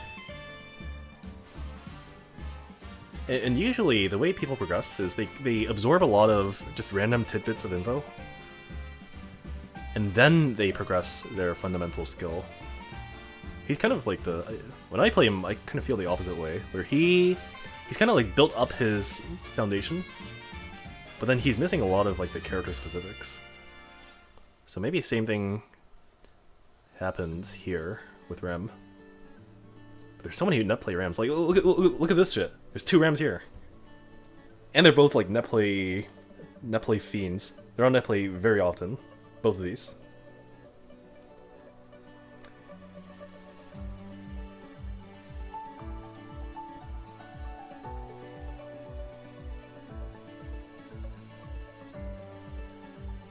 Solstice could technically OCV the entire other side.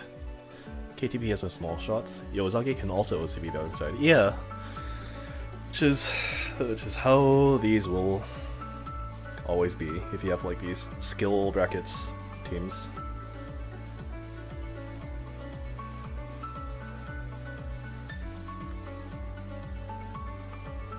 You know, here's a tournament that I used to run, which is called Soku of the Atlantic. And it was called that because you took players from North America, and this is a game that has excellent netcode, by the way. You have players from North America, you do a regional tournament for North Americans only, and you get their top 5. So you have to do the tournament and then do a 5th place match to get the top 5. So you do that, and then you do the exact same thing for Europe, Western Europe, preferably. Although I think we had like 2 Russians in there. So you do that for EU. And then you take the top 5 of North America versus the top 5 of EU. And I think that was I think still to this day, those guys have not made a better tournament concept. And because it's like region-based, oh no, this was for Soku, a different game. I used to TO for that game, and was heavily involved. It's a Toho fighting game. That's it's probably going to be the least fighting game that you've ever seen in your life.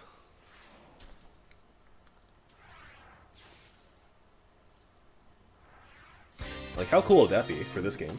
Like, even if it weren't the most notable people, imagine this tournament, but instead of it being like one group of NA players versus another group of NA players, it's one like region identity based team versus another region identity based team. Wouldn't that be a lot more hype?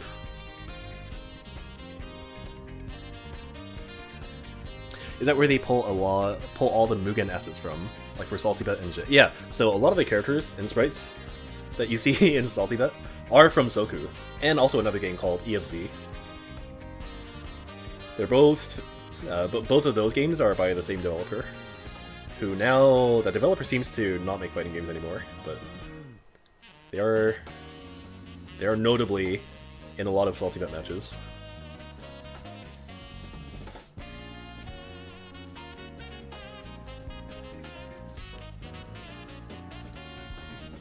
I can't tell which one won because they're both Ram. Okay, it was Solstice. Okay, okay.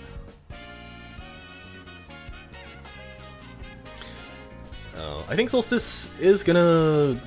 I don't think these two are gonna play, even. I think Solstice just beats everyone else here.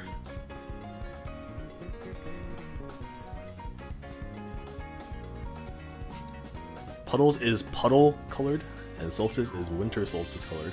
Very helpful, thank you.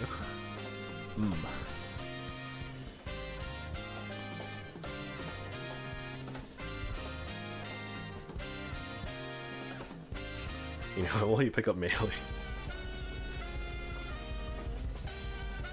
I think I pick up Melee when... Actually, what stops me from playing Melee?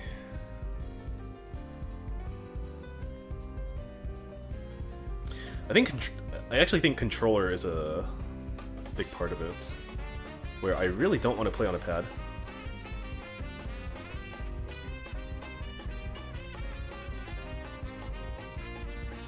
Get a Smashbox? Yeah, that is the alternative.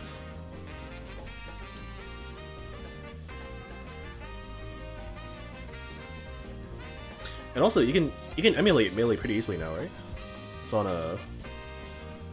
Actually, I don't know what it's on, but it's on something that's easy to play on. Slippy, that's the one. Yeah, they made rollback netcode for Melee. What sort of character do you like? I like Fox because it's so... Well, maybe like is not the right word. I think I would be compelled to play Fox because of how iconic it is. But I'm not sure. You know, actually, I've seen a lot of matches for Melee, but the vast majority of those are Fox and Fox and there's like two other characters that I always see, but I never see any of the other characters. And I see a lot of Ice Climbers also.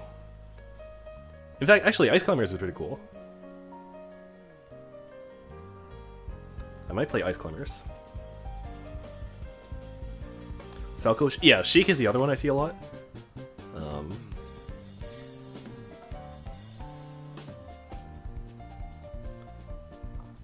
Yoshi, Falco.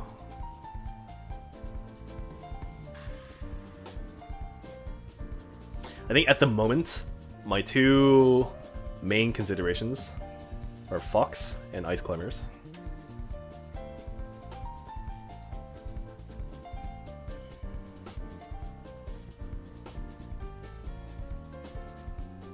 Also, oh, Ices can't wobble. Yeah, I actually heard that from somewhere. You have to learn handoffs. Is that a term for like intentionally letting people go at some point?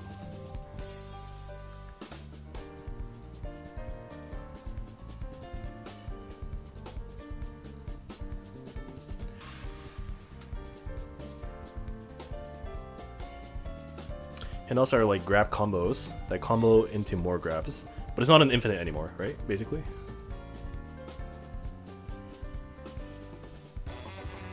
Why can't they wobble anymore? I think what was the issue was that there was some incident where in a tournament a player got wobbled, and then people were so upset about it that they decided to make a rule to just not allow it anymore in tournaments. That's my understanding of what happened.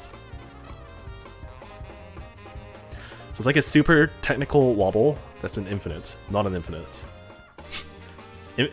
Infinite bracket, not an infinite. NT wobblers have always been whiners.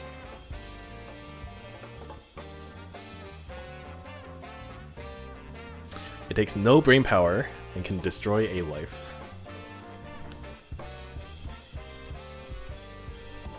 And it sucks in tournament. You'll watch it. Yeah, that's a legitimate reason, I guess. So like, if a thing, okay. So despite how technical and difficult and like skill representative a technique is, if it's boring to watch, I think that's actually the biggest concern that people would have with the game, or with that mechanic existing in the game. And yeah, you're absolutely right that it's not like a player issue, that's a developer issue. But I think Nintendo's gonna fix Nintendo's gonna fix Melee.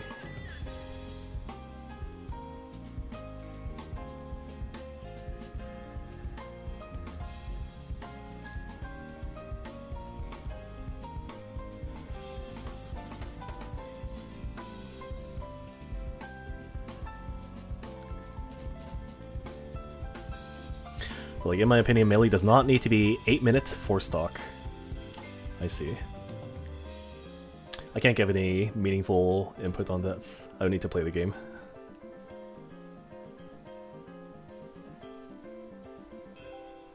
Also, what's up with Jigglypuff in that game? Is it actually good, or is it just like the one hero playing the low tier?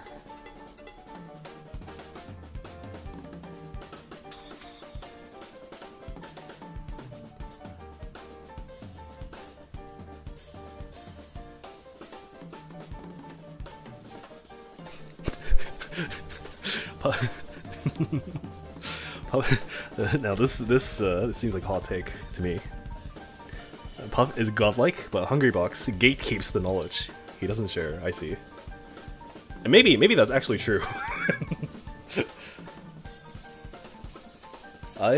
For all I know, it could be true. In which case, it does feel kind of shitty, to be honest. I know it's true. He said it. Damn.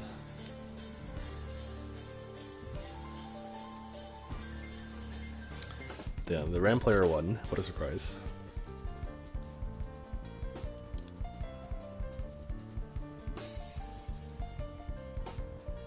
I really do think this team isn't gonna,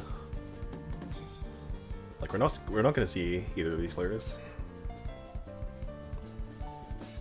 By the way, I hate Rem with all my... I don't hate Rem as much as I hate Zappa in Plus R, but I do really hate Rem. And I also hate that this is like a common netplay character.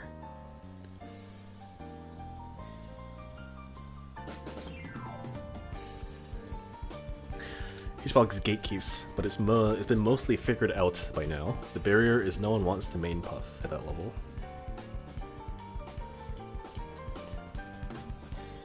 Ram isn't low tier. My annoyance with Ram isn't power level or anything like that. It's more so just the character is designed in a way where her combos force you to have to mash your buttons to get out. Like, more so than any other character in the game. Like, when I'm defending against Ram, where if I'm getting hit against Ram in the corner, my right hand has to be mashing for so much of that round. And it's like I hate any mechanic in any game that forces me to mash buttons. Ino forces match to be... Yeah, you can make these arguments for a lot of the characters, but if you put them on a spectrum, I think that Ram by far does it the most. I mean, for Stagger is part of it, but I mean more so to tech out of being hit. Because when you play versus Ram, there's so many small spots where during their combo, it's very common for Ram players to drop their combo, or they like intentionally drop their combo so they can reset. There's so many of these opportunities when you play Ram that the game tells you, okay, you have to mash all the time when you're defending.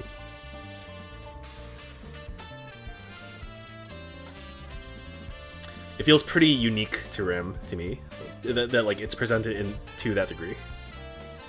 Rams have anti-mash tech resets too. Yeah, for sure. Oh.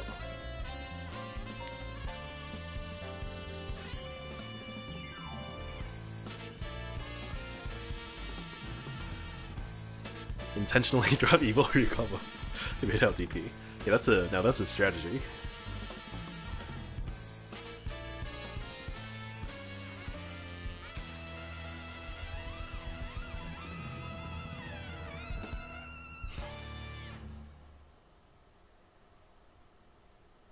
You think DPs are too good in 4? Maybe this is like a... I've been gaslighted by 5. And I guess I also play 3, so it kind of makes sense that I wonder this. DPs are really good in 4. And you know, like, DPs are good in 2, like ST also, but...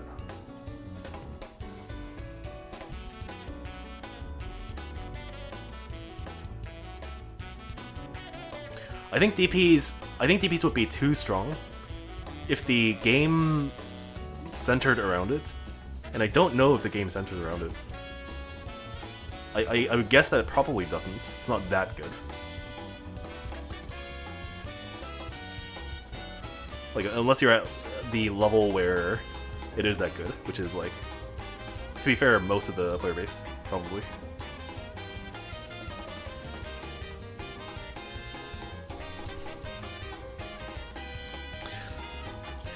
I think they're fine. Yeah.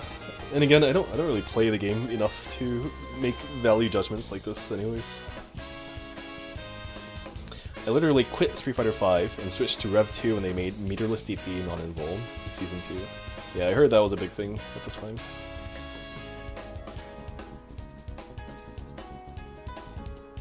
The problem is, it's kind of iconic now in Street Fighter. If you say DP in a Street Fighter game, you kind of have this expectation that it's invul.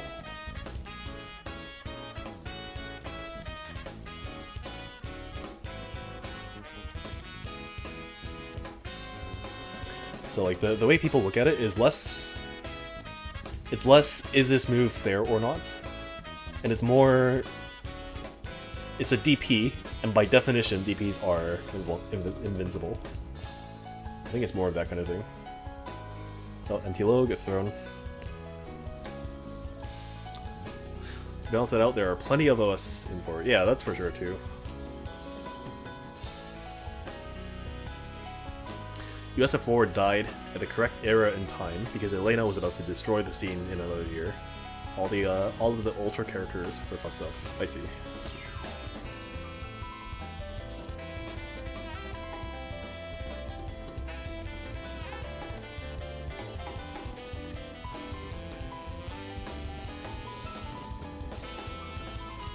Honestly, 4 feels like a...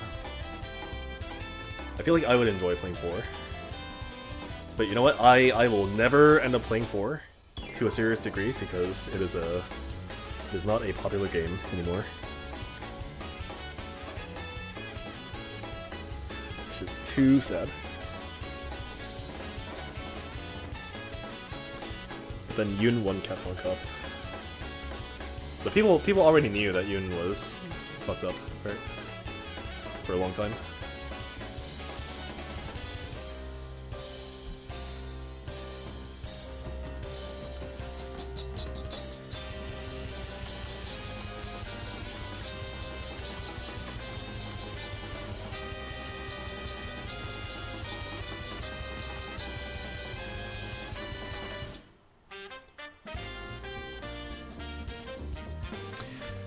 They fucked up the seeding or brackets at a qualification tournament, and Kazunoko barely made the last chance qualifier, or something like that.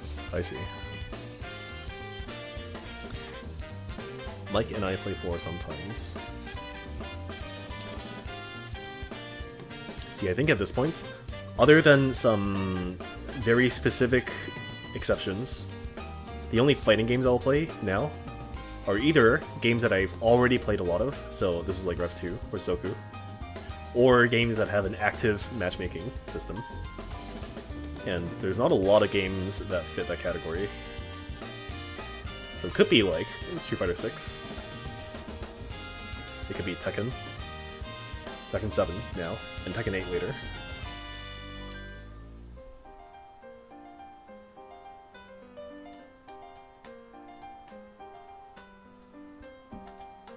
I could play Project L. I could play Melee. Melee does actually have an active matchmaking scene, as far as I know. Be a good Melee player, honestly. It's a game that I always thought, and I think I'm right in thinking that I would enjoy Melee, to be honest.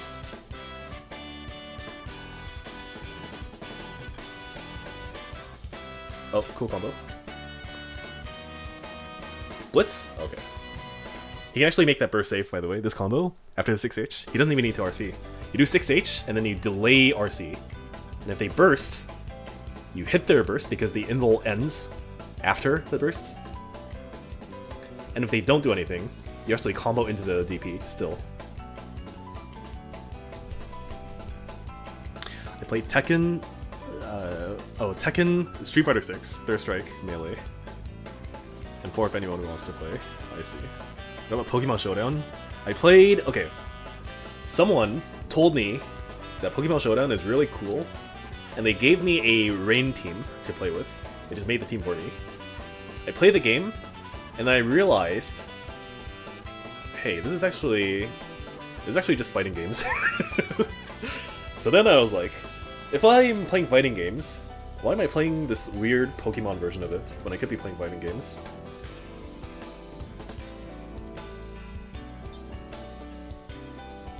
Oh, too bad. If he 2D's a little later, and it has to be a hard read to do this, but the 2D can be burst safe also. Oh. I think it's like a 90 to 10 bet that Solstice wins here.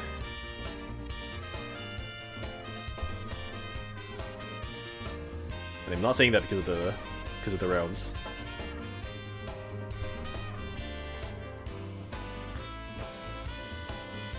Although, you know, as time has passed, I definitely do enjoy these slow-paced games more and more, I think. And what I mean by slow-paced is like Hearthstone. I'm actually playing a decent amount of Battlegrounds right now. It's actually fun. Like, fun is the word I would use for it. These auto battlers are not all that bad. Yeah, I'm playing their auto chess, and apparently a lot of Battlegrounds players have moved to playing the League auto chess version because the Hearthstone version sucks. But I don't know. I already played a lot of Battlegrounds, the one I'm used to.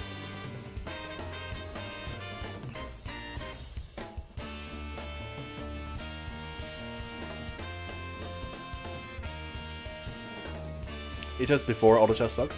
I liked Classic, and they literally have a mode called Classic now. I don't know if you know this, but they made a Classic mode, and it's all the cards as they were in like 2015 or something like that. Oh, Neil actually won. Holy shit. Good for him.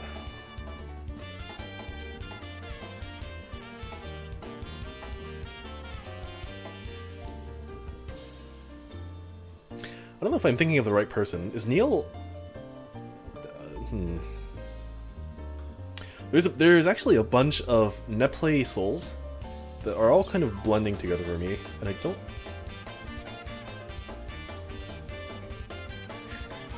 There's another soul player that has a long and weird name that I don't remember.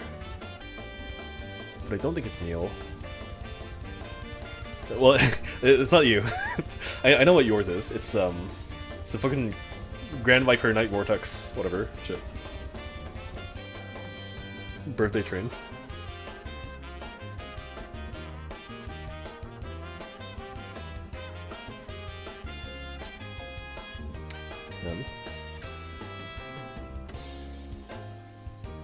And then there's this one other soul player who is like, in a very literal sense, toxic, and he'll just throw the hate speech at you after 5 games. But he's like actually not too bad for the game.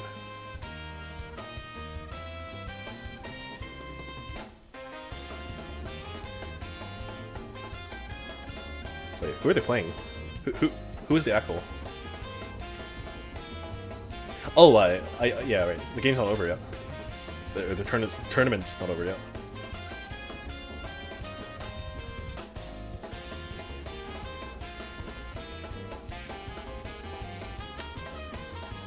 You think Lazy should be in advance? I feel like he could be... Maybe I'm...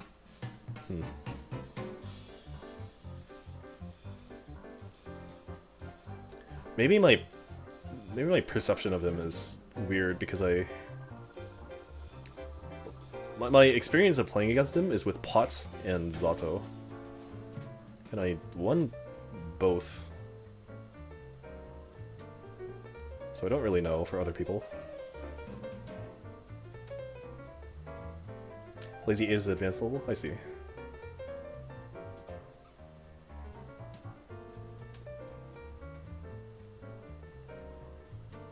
You think he'd win versus Solstice?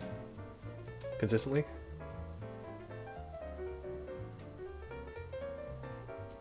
I do think that Axels get the knowledge check passed. Yeah, for sure. It's a big part of the reason why I get so many wins when I play Axel. Just I do all the Axel things, all the net play Axel things, and it works.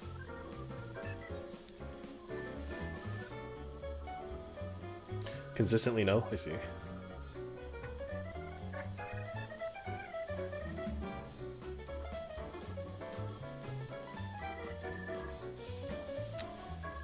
Oh, that DP. That DP sucks ass, man. It's such a bad DP. Maybe the worst DP in the game, other than, I don't know, like Jakos.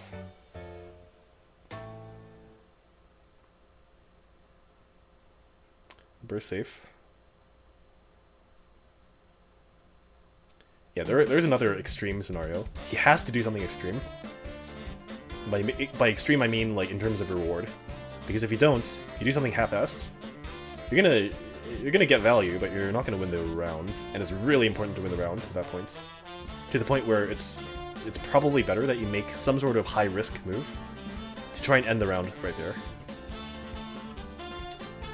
So I don't agree with that choice by the Soul. So I think that was the end of the tournament. The DP is both shit and good. it's kind of... yeah, it is both shit and good, you're right. It's good that it's grounded. Kind of.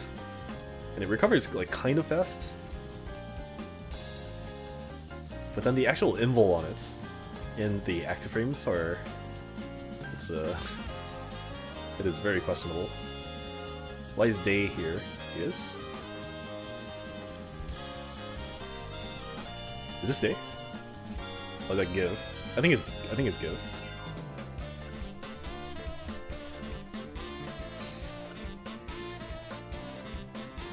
You know what watching this makes me feel? The only thing it's making me feel is I want to go to an offline tournament for this game. Like a major. I think I can beat all these people that are in this tournament fairly easily.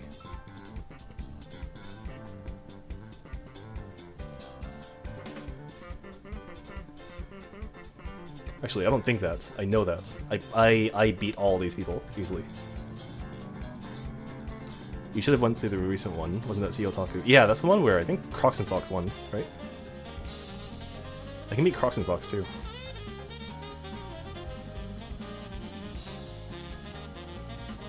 You'd have to beat Pep. Oh, I see. Okay. There was a different one where I think Crocs won, but I don't recall which one it was. Didn't Pep get eliminated at some point by some... It was a recent tournament.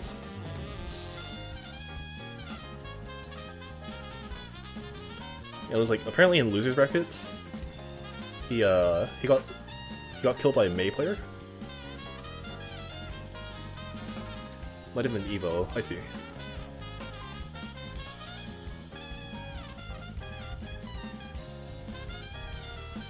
Here are two issues. Actually, here's one issue. The one issue is that I play Zato, and Zato, the number of bad matchups that you are likely to get in a bracket for a tournament, it's so absurd how many bad matchups you have to go through.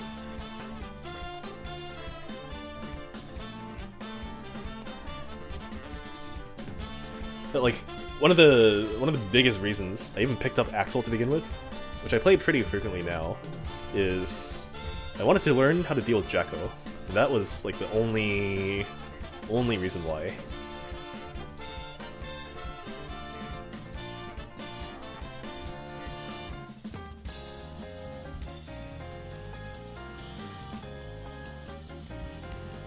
No one knows the Zato matchup nowadays. That's true. Like, a lot of people don't know the Zato matchup, except for the people who are actually, like, for example, have placed in top 8 in times when Rev 2 was the main Guilty Gear. Like, those people, they will know how to deal with Zato. So it's not really an issue until you get to that point. But when you get to that point, it's like, this is pretty brutal. You know what the most brutal example is? Is when you play Marlin. So when I played Marlin, the problem is, number 1, it's Zato versus Ino, which is among the worst matchups that he has. Number 2, he's a Zato player.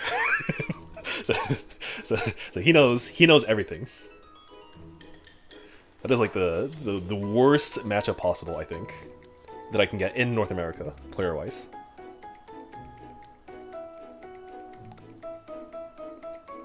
Like, by far, I can't think of any other character or any other player that would give me a harder time. Oh, burst baits. How do you play against Fu too?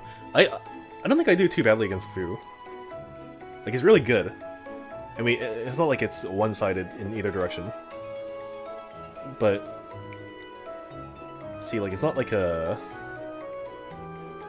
it's an overly bad matchup for either character. So I don't think it's too big of an issue.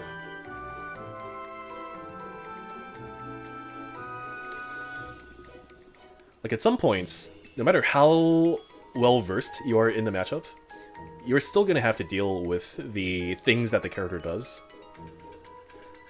But the problem is that when you have a character like Ino, and you have a matchup like Ino versus Zato, it's just like, it's kind of one of those matchups where it feels like you have to win 3 times every time the opponent wins once. And that, in like a tournament setting, is such a difficulty to get past.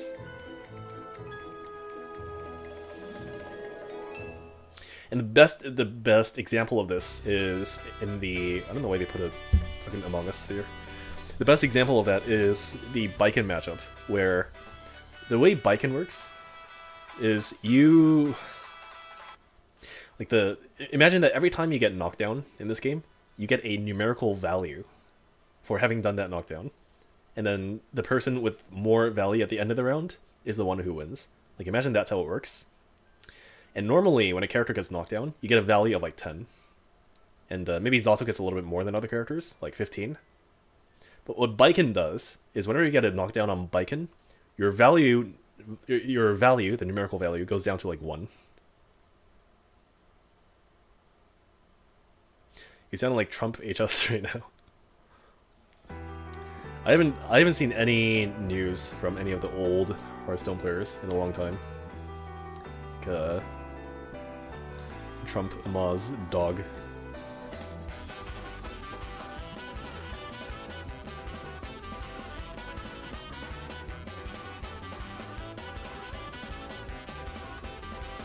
I think Dog and Hafu are married now. I see. And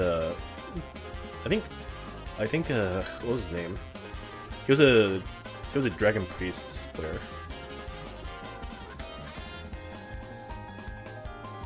I think that guy moved on to commentate in other card games or something of the sort.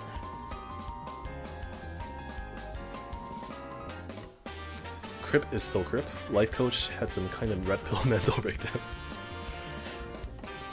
He was easily the most entertaining personality in Hearthstone, in all of Hearthstone, by far.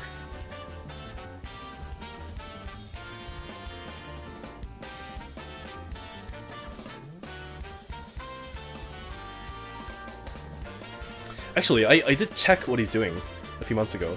He was playing a lot of Slay the Spire.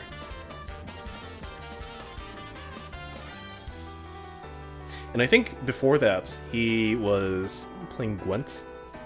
But I think Gwent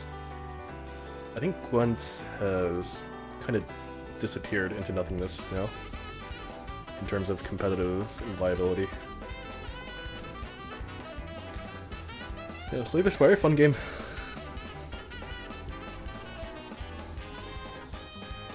Well, it was fun to me in terms of, also hello, Karma. It was fun to me in terms of the first, like, 100 hours or so. And I realized that there is a way to keep optimizing in that game and keep increasing your win rate. It's definitely a thing. But I don't know if that kind of thing is what I'm interested in for like a single player game. If I'm gonna do that, I want to do that for a competitive game. Hearthstone added its own sorts of Slay the Spire. I think it was like... Yeah, they added a bunch of new modes, and I don't really know what a lot of them are, to be honest.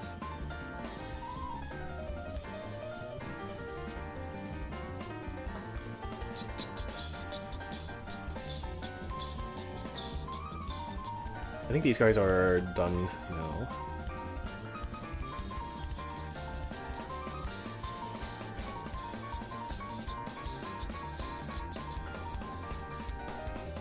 Oh, it's been a while. It's been 2 hours and 30 minutes. Oh yeah, they're done. Okay, well, I'm probably gonna find one more set to play. Oh, whoops.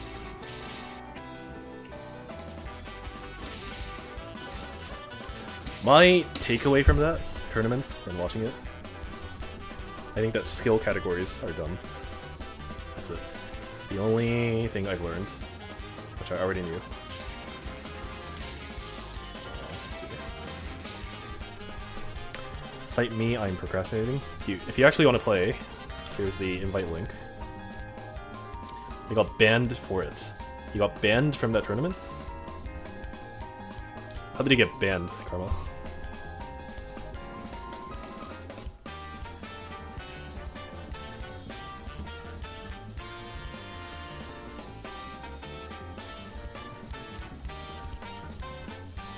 Oh, like from chats. Oh, I see.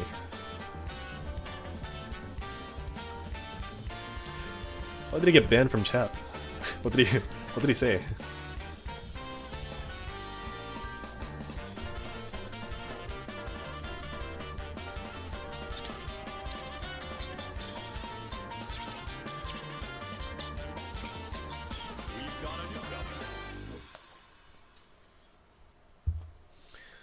Okay. Wait, is it? No, it's Axel. I was talking about advanced players and beyond intermediates. It sounds like exactly what I was talking about earlier. So if I converted my... Oh, you want to play Axel? Okay. If you converted what I said earlier into text and posted it in LS chat, I probably would have gotten banned too, to be honest.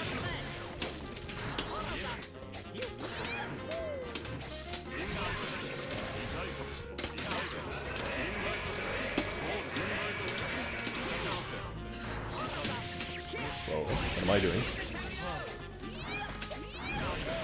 What am I doing?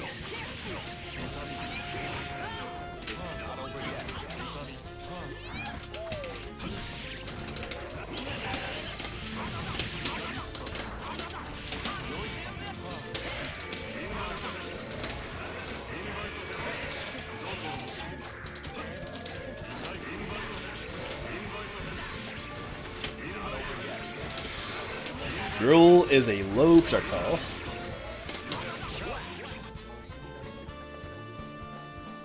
What I said basically, Karma, was that I think that the categorization of players like that is very dumb. And that in fact, categorizing players like that might even be toxic. Imagine that.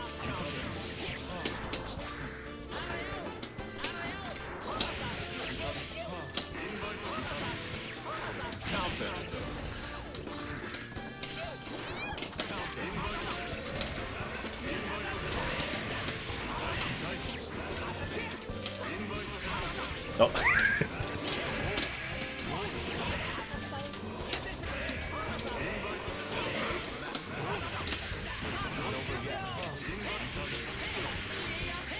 I was memeing it. Yeah, I see. It sounds like the same thing I was doing earlier. Then.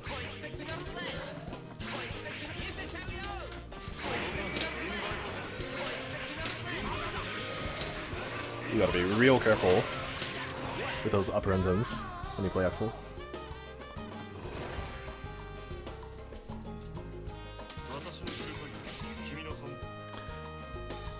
This is an interesting matchup, by the way, where it feels like, for most Zato players, it feels like a horrible matchup. Because of the number of things that Axel can do that interrupt everything that you want to do at full screen. So 5P and Renzen, they deal with everything that Zato can do. So summon Eddie, drill, any sort of most buttons that you press. They all get interrupted really easily by buttons like 5P and Renzen, 2P obviously.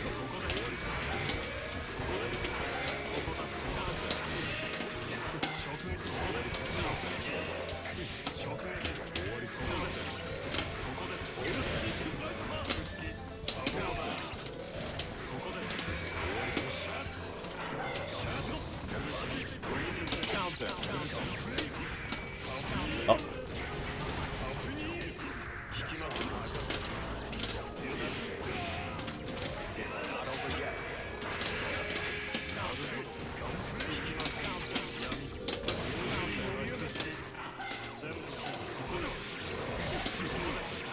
Oh. Okay, it's fine. Marlon fucked me up when I played this. When he played Axel versus him? Or did he play Zato versus or Axel? Or Soul. I mean.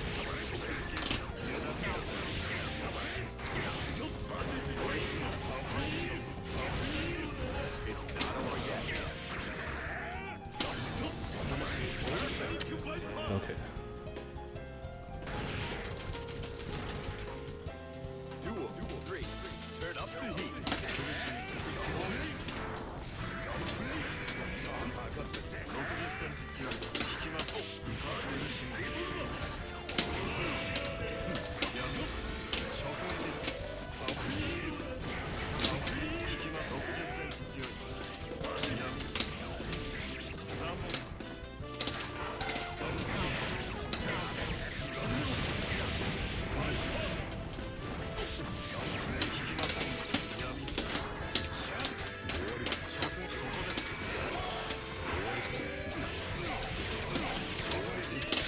(2D)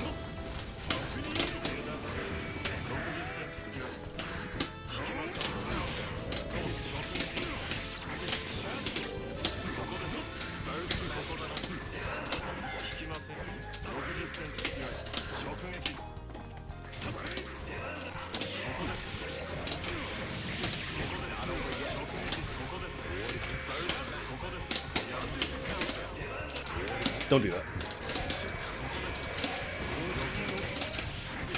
Okay, we're fine. You know, Soul's DP is absurdly good versus Zato.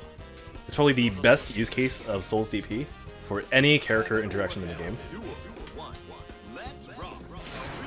It's 2 hits, it moves him forwards. The hitbox is amazing. I don't know what that was. And like particularly when Eddie is summoned and out on the field, your DP just gains so much value all of a sudden. Oh.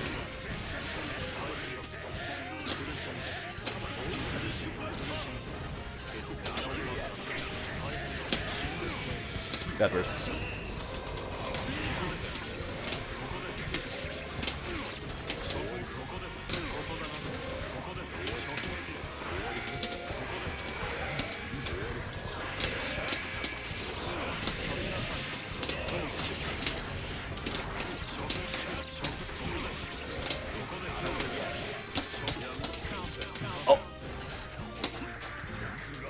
Okay, nice. I think he wanted to get my my Drunkard. I think Drunkard actually loses there.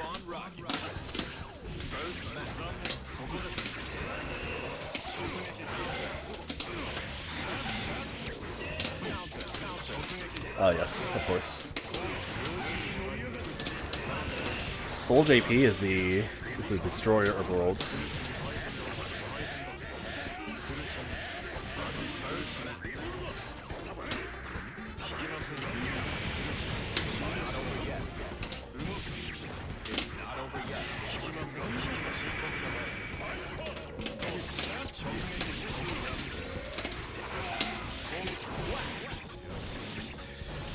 You do that, and you have to realize that if you don't guess correctly, you lose that round. If you understand that, you can go for it.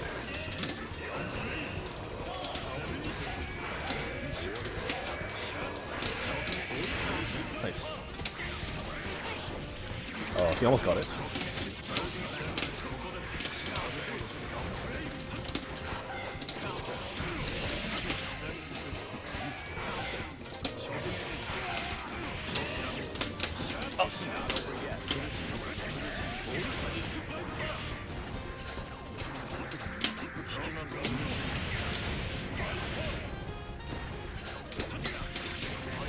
I'm dead. I should be dead. I'm not dead. I'm dead. I'm not dead. Okay, I should have died there earlier. I should have known what you were trying to do. But I still should have died earlier. You need to burst super. Missed the IK. Oh, I see. That's why. Duel 1. Let's rock.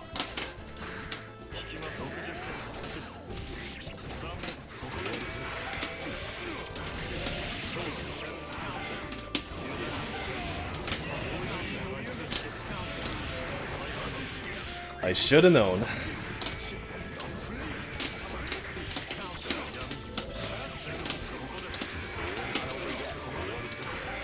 You know when I do these two S's on you, when you can DP, if you DP like the tip of 2S, you'll still get me, and it's gonna be worth it.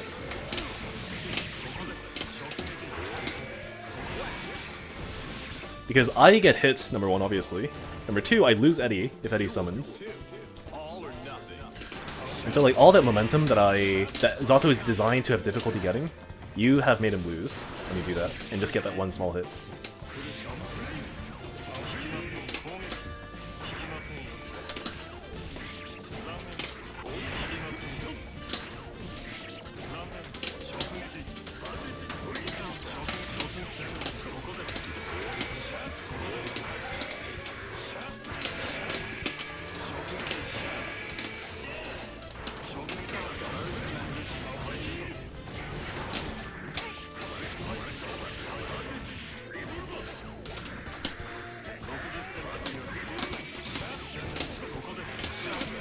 Like there too, I think you have time to DP there.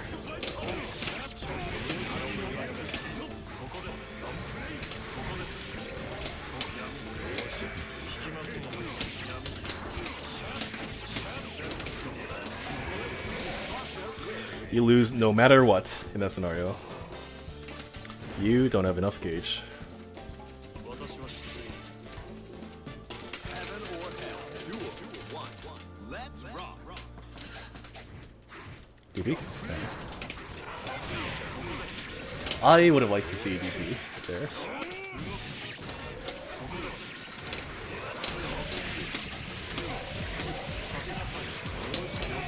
Oh. Well, it didn't make me lose Eddie.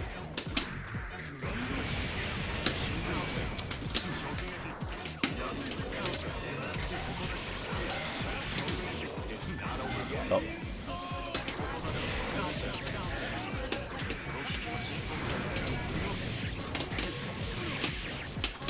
Okay. So this is what I mean. When you can DP, when the tip of my 2S, the Herbox of it is in range. It doesn't seem like it's gonna do much. It's actually pretty good.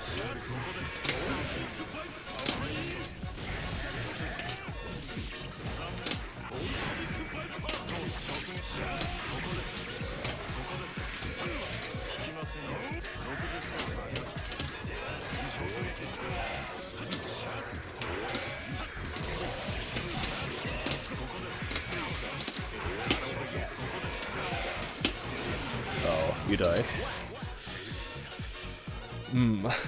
Counter in the corner with Nobiru or 2H. Those are both very much not good. Emphasis on very much.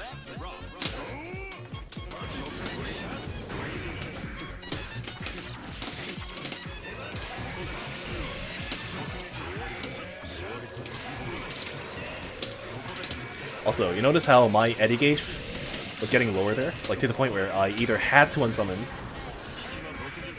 or I had to let it die. In that kind of scenario, what's in the mind of the Zato player is, oh shit, I need to unsummon. So if you know that, you don't have to take any risks, other than, okay, I just need to wait until he's at the point where I think he'll unsummon. And then at that point, you just rush in and you kill him.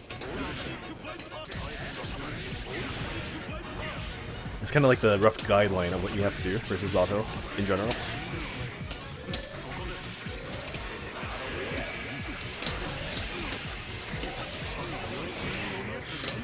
Wow, that actually got Eddie. This is one of the worst parts about playing the character. Period. Which is Burst can kill Eddie and hit you.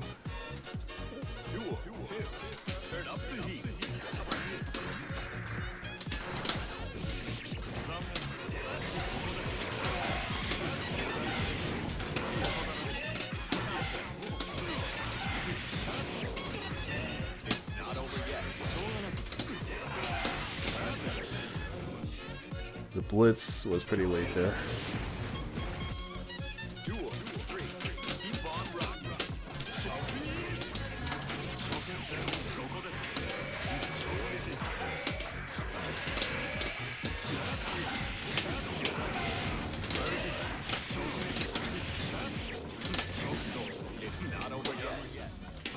Oh.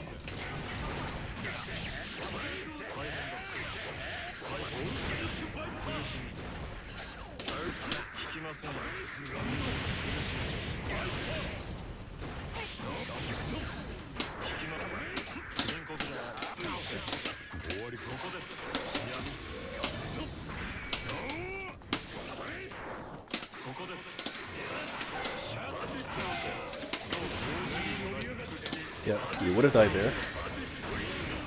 I'm gonna die here. Not literally. Okay, now I'm gonna die. Okay, not gonna die.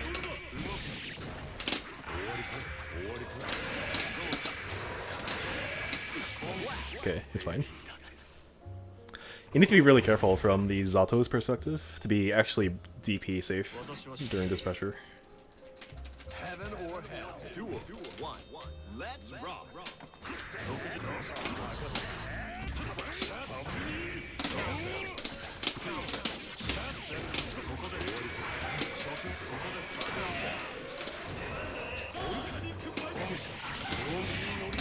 Oh.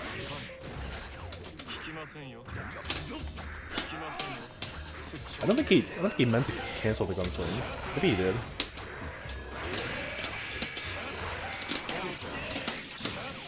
Like, he has one reason to cancel Gunflame with that, which is he doesn't want me to reflect. So maybe he realized too late that, oh shit, he's gonna reflect it.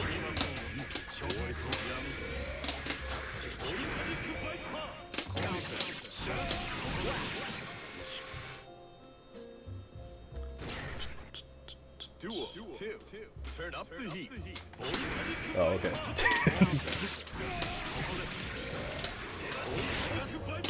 See, that was a good attempt. It didn't work out because I was doing something else, but a lot of times what you'll see Zato players do is he'll do the meaty using 2S, and your DP would have gotten it.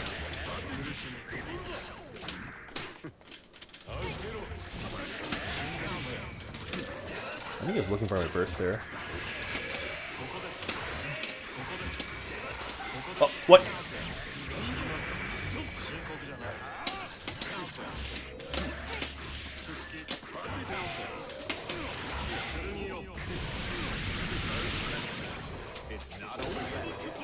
Oh, what?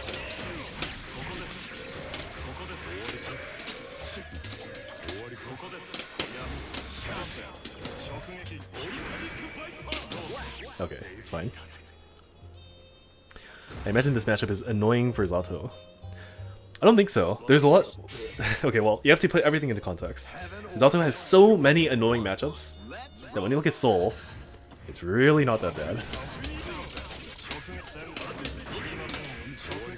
In fact, even if you're not comparing it to other characters, I wouldn't say that it's particularly annoying. I like this matchup quite a bit. Most Soul players will say that it's 5.5 in Soul's favor. I think it might be 5-5. Or 5.5, as the Soul players say. But it's pretty even.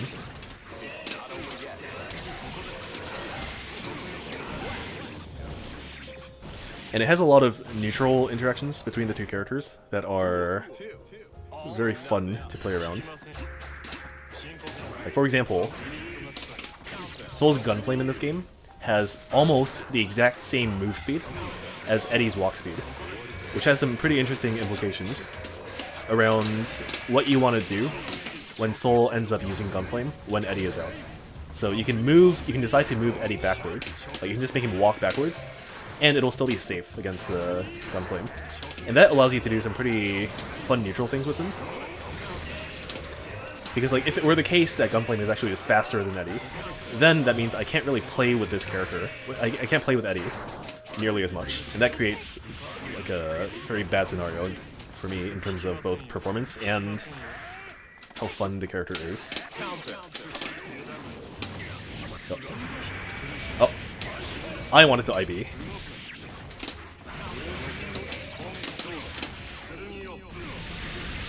Does that include Venom? I think Venom is relatively... I think Venom is also relatively... like 5 to 5-ish? 5.5 to 4.5? Heaven or hell. Duel 1. Let's rock.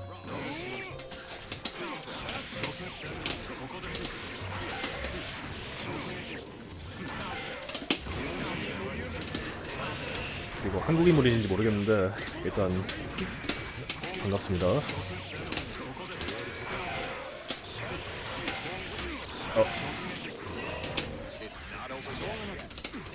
You die. Duel 2. Turn up the heat. By the way, when Zato players are doing flight above you like that, they're generally not going to think of doing FD. So you can actually use that as an opportunity to DP there when he's doing flight.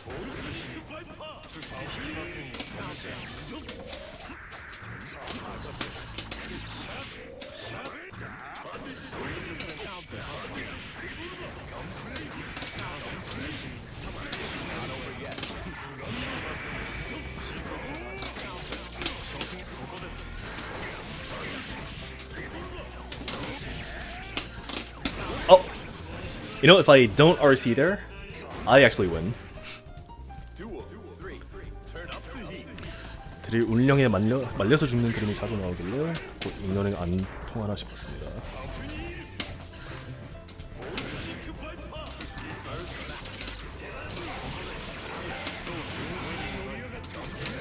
베놈 상대법은 있잖아요. 그냥 에디를 움직이는 테크닉이 그냥 존나 완벽해야 돼요. 이게 좀 되게 어려운 매치인 게 일단 에디 다루는 방법이 잘 좀 숙련이 안 돼 있으면 그 상대 자체가 성립이 안 돼요. 아예. 그래서 이제 자토를 입문하신 분이시면 이게 굉장히 어렵게 느껴지거든요. 근데 어느 정도 이제 에디를 움직이는 연습을 하다 보면 좀 많이 나아진다는 생각이 들 거예요. 근데 이제 문제인 거는 에디를 움직인다는 거를 연습하는 게 존나 어렵습니다. 그거를 배운다는 건 캐릭터 자체를 잘한다는 뜻인데, 야, 베놈을 이기는 방법은 그냥 캐릭터를 잘하면 돼 라고 말하는 거랑 똑같거든요.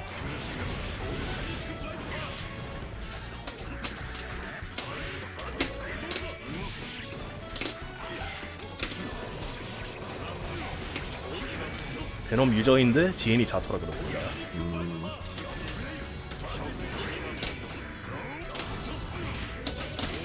자토 오지게 어렵습니다, 이 게임에선.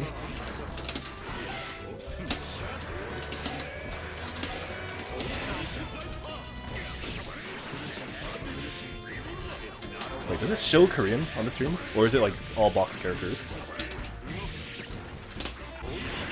지금 방송에 한국어가 제대로 나오는지 모르겠네요. It shows? Okay. Sure.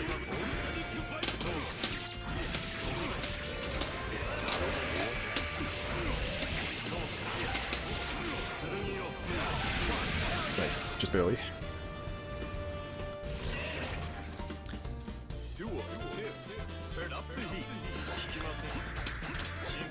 아시는지는 모르겠는데 이 게임에서 대중적인 의견은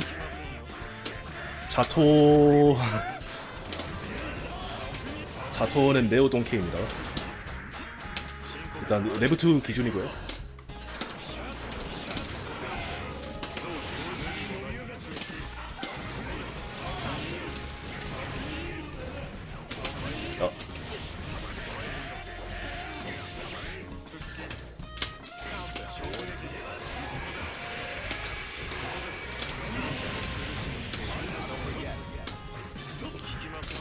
Oh, nice. You knew I was gonna drunkard, but you didn't know that drunkard also beats that.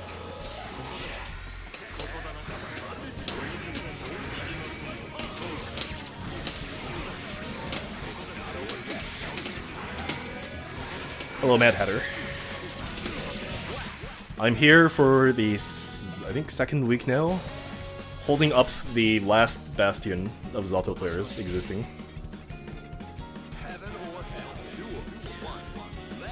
또한 최소한 북미 지역에서는 자토를 하는 사람들이 거의 없기 때문에 이제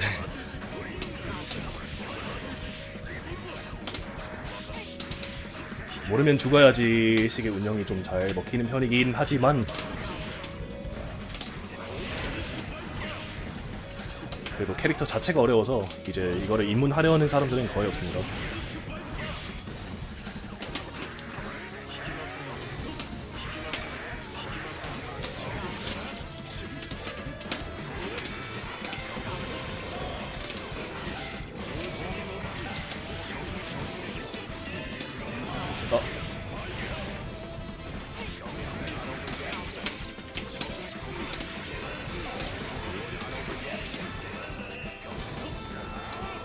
Did you see that just now? The walk backwards that Eddie was doing? Like I said before, it's basically the same speed as Gunflame. And that lets me do some cool things. 그거 한번 배워보려고 하니 아저씨가 이노 들고 오더라고. 제가요? 저랑 게임 하신 적 있나요?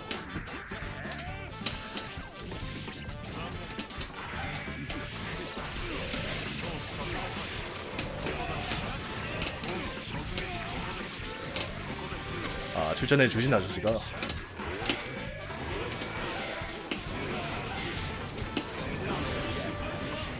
이 게임 유저층을 부를 때 아저씨라는 단어가 매우 적합한 것 같긴 했습니다. 다른 자토분 계세요? 제가 알고 있는 한국에 계신 자토 레브2 자토분은 탑 가렌 밖에 없긴 한데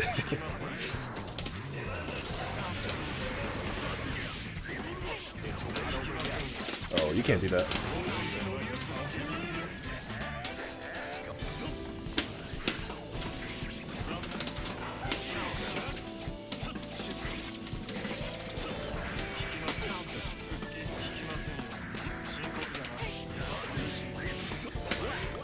Thought I could burst after. A little too much damage. Heaven or hell. Duel. One. Let's rock.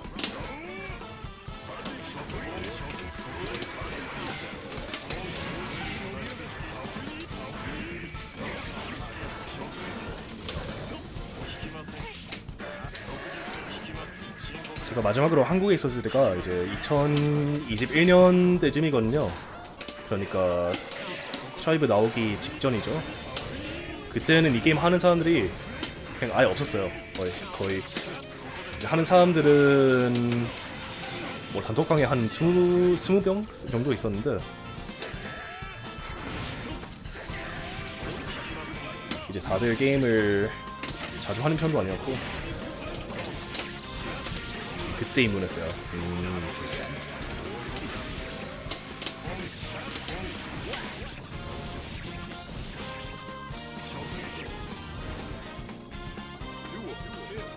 저 엄청 힘들었죠.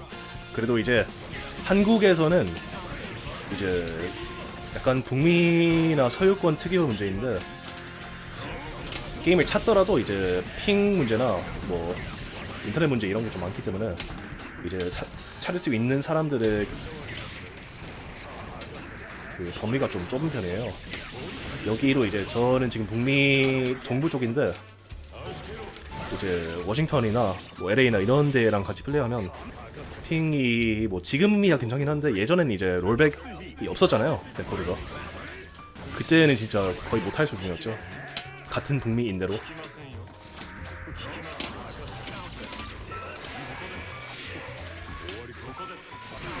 See, in Korea, when you're net playing, chances are you're gonna find someone who is also Korean. And when that's the case, your net play experience is gonna be the best you've ever seen in your life. But the problem is that a lot of times you find Japanese players instead. And the ping to Japan from Korea was surprisingly not that good, if I recall correctly. 그때 제가 이 게임을 온라인으로 해봤을 때 일본 사람들이 자주 잡혔거든요.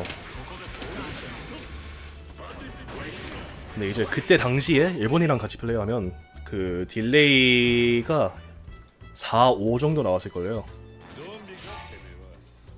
4에서 5 사이면 이제 여기 기준으로는 미국 동부 쪽에서 이제 유럽이랑 플레이하는 그 정도예요. 그러니까 거리상으로는 일본이 훨씬 더 가깝긴 한데 그럼에도 불구하고 그런 픽이 나온다는 게 좀 의외이죠.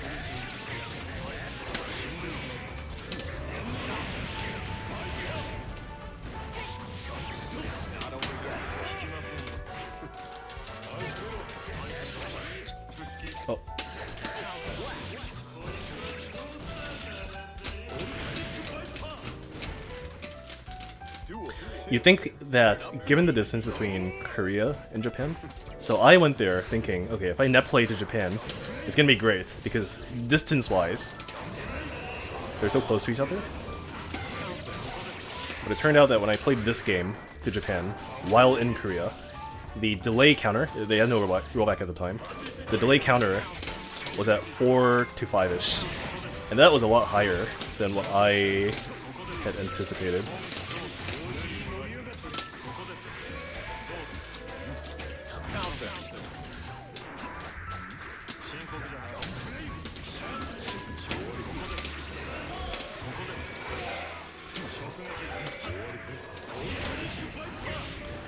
한국에서 제일 잘하시는 분이 그때 인게임 닉이 GM이었나? 영어로 GM이었었는데 밀리아유였어요. 지금은 뭐하고 계신지 모르겠는데 그분이 제가 볼 때는 이제 일본 네임드 유저만큼 잘했었고 이제 그 밑에 한 두세 명이 계시긴 했었는데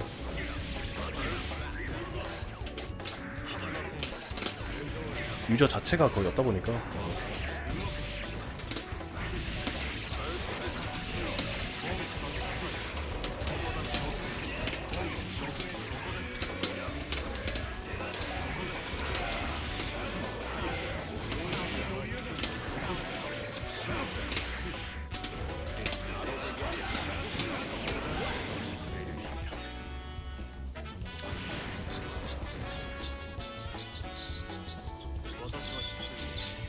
지금은 에펙 전사가 되셨다 되었습니다.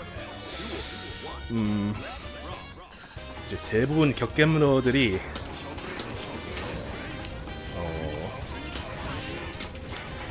뭐 여기 기준으로는 팝한 14를 시작하거나 팝한 14가 대부분이죠. 대부분 그 게임으로 넘어가는 걸로 알고 있습니다. 저는. 네, 다음에 또 와보세요. 저는 계속 이 게임만 할 생각입니다. 스트라이드 노전.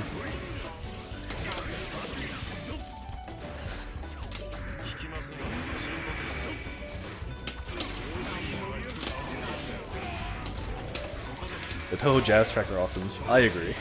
which is why they put them on. Oh, nice. Oh! Okay, it's fine.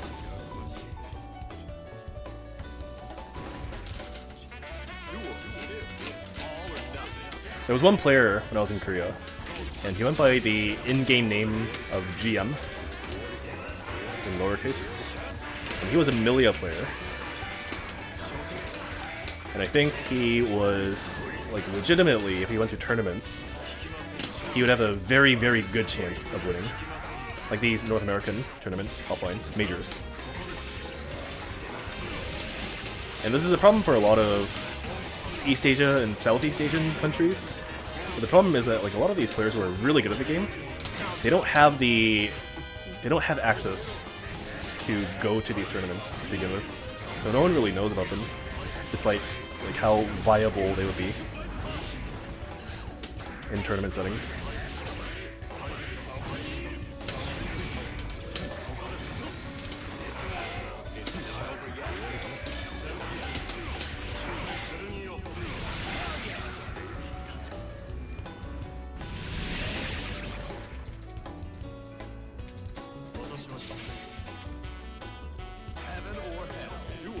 Actually, in the Under Night scene, I think there's a guy in the Under Night scene for Korea, and I think he's like so good at his character that he is actually pretty well known in the even like the English speaking community for that game. But a lot of times these players just kind of go under the radar. His name is Kaji Yuka, and he plays Carmine.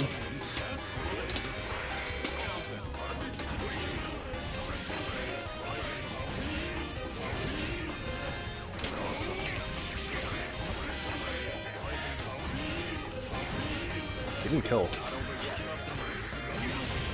Okay, now he killed. He could have killed earlier.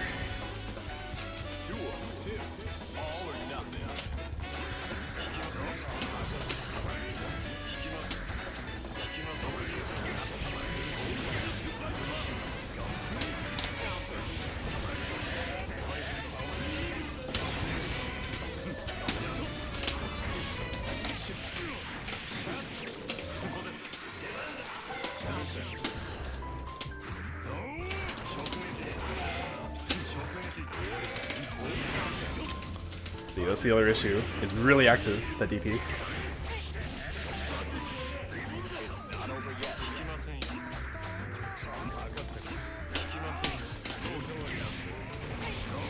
Yeah, you can kill there.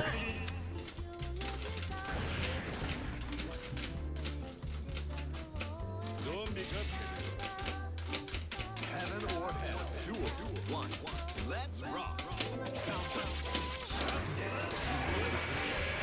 Something I want to do is I want to go to West Coast and play offline versus some of the LA players for this game.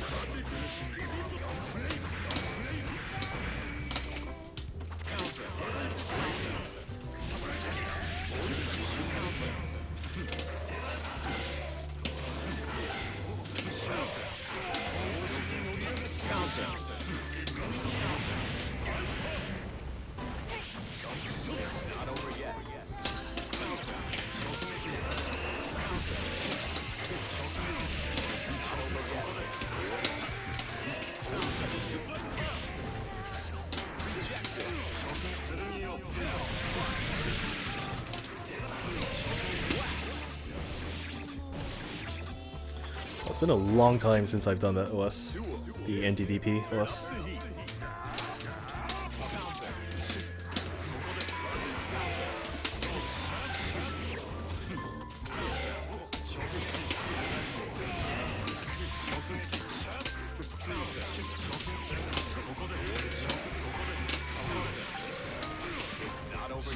Oh, what am I doing?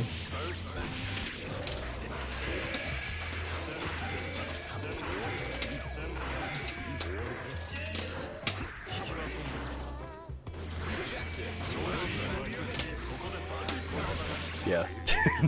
If I have a drill in front of you, I do close drill. You're behind the drill. I'm waiting.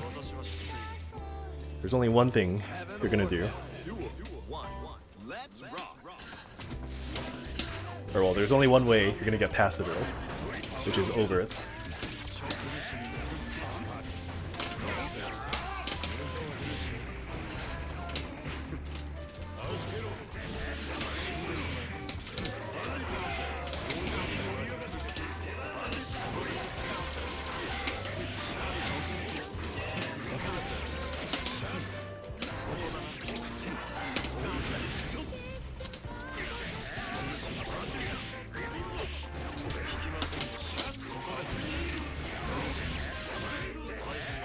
You should also die here.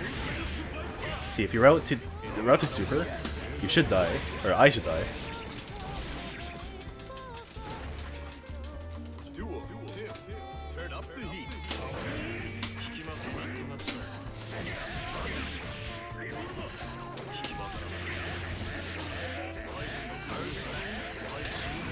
Oh.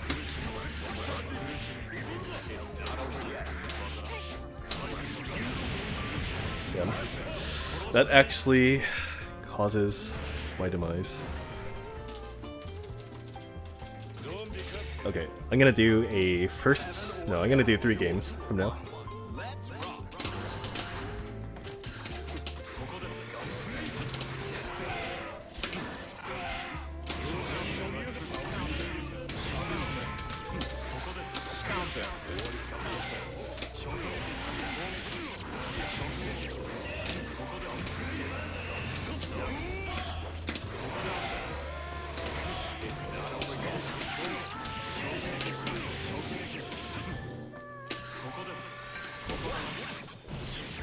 See, it's the same thing here. I have drill in front of you. I'm waiting. And there's only one way you're gonna get past, which is by jumping over it or using some other airborne movement.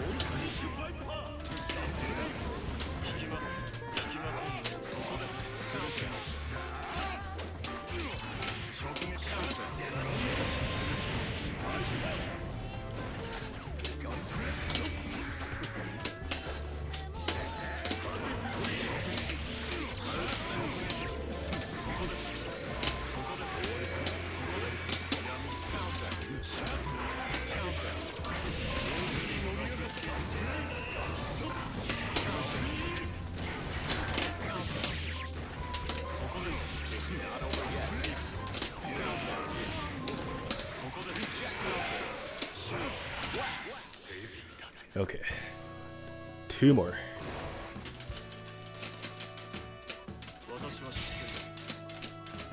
Heaven or hell. Duel 1.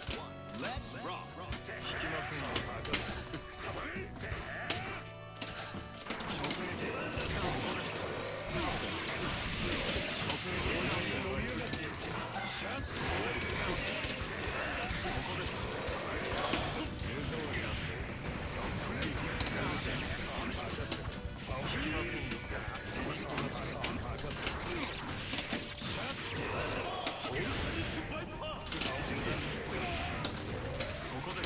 See, what's happening when I do Shadow Gallery is it's not actually invul or anything like that.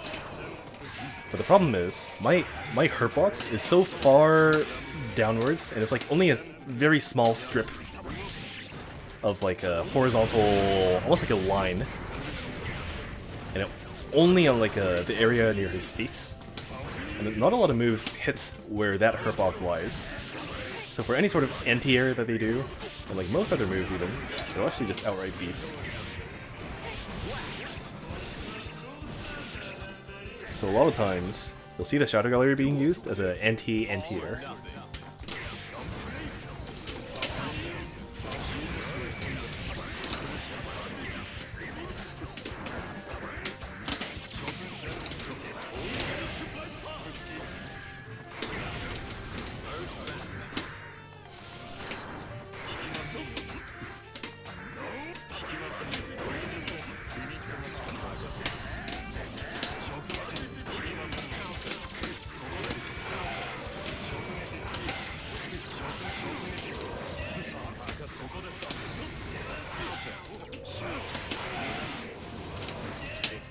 Oh yes, please! No!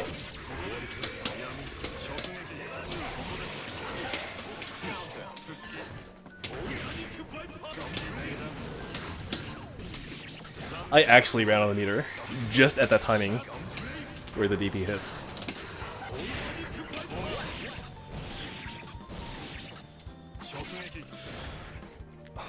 I wanted to do the combo so bad with the blitz attack.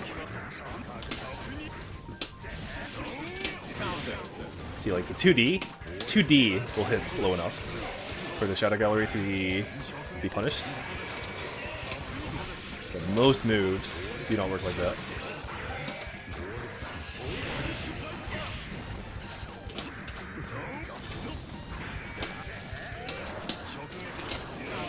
Like that one.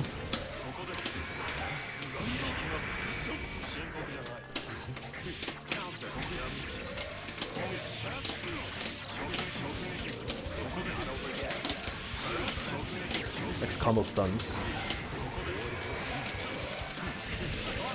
Okay. One more.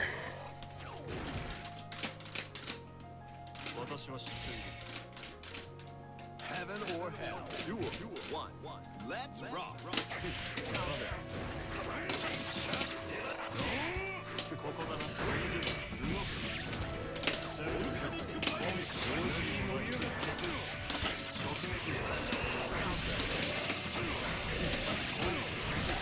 Oh.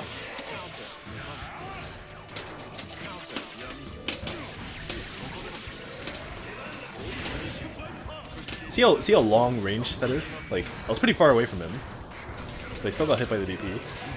Like, that's an insane advantage that his DP has.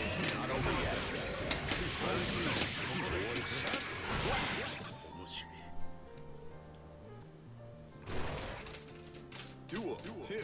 All or nothing.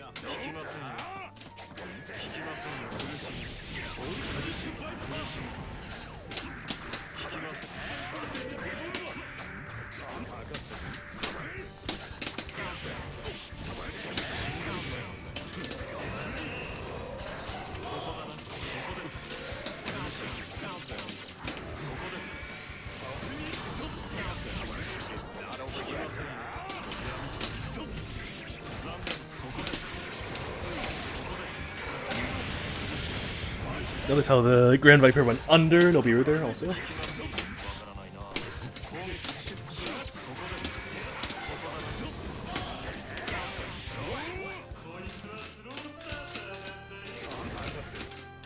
Duel. Three. All or nothing. This guy's playing Tekken.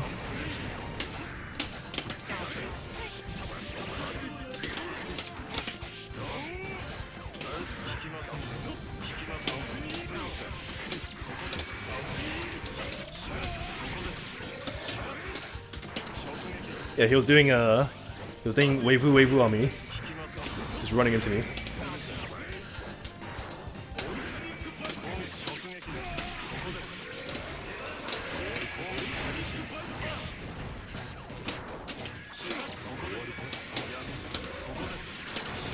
So Mishima, he can play like that, I guess.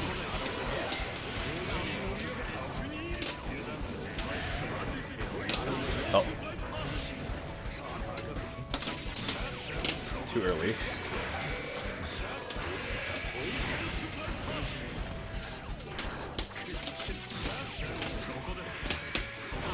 Oh, too bad.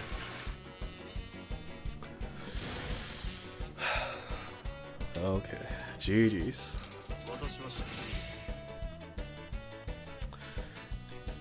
Kazuya is just a brain dead 50-50 character. You know my thoughts on that set? What shall I call you? It feels weird to call you Fut Buckington. Or do you want me to call you Fut Buckington?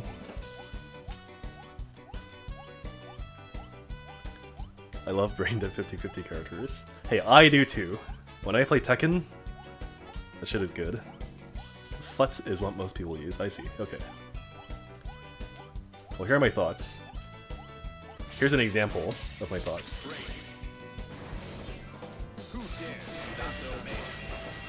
Oops, actually.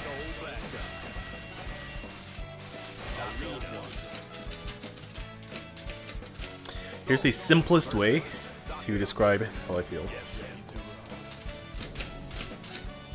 So sometimes you'll have a scenario where you know for a fact that you made Zato want to do this, right?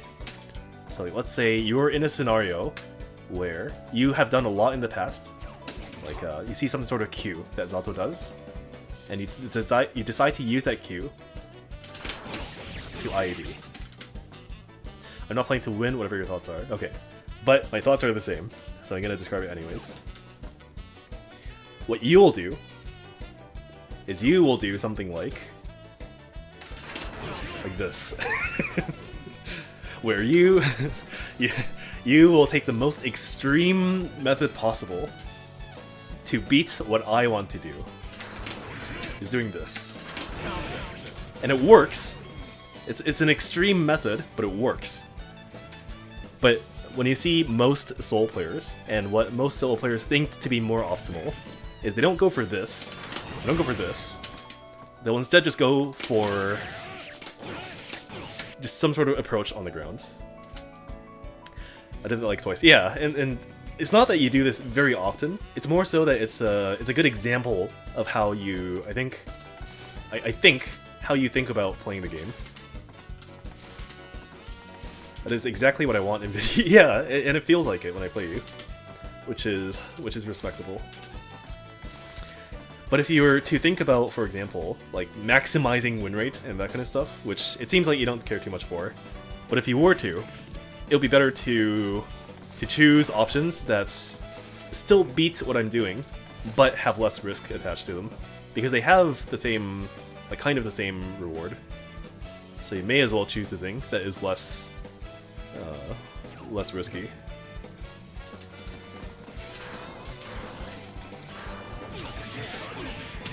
But I don't know. I think you're more solid of a Soul than most Soul players that I play, which might not be too saying too much, but like the good Soul players that I consider good, there was Dead.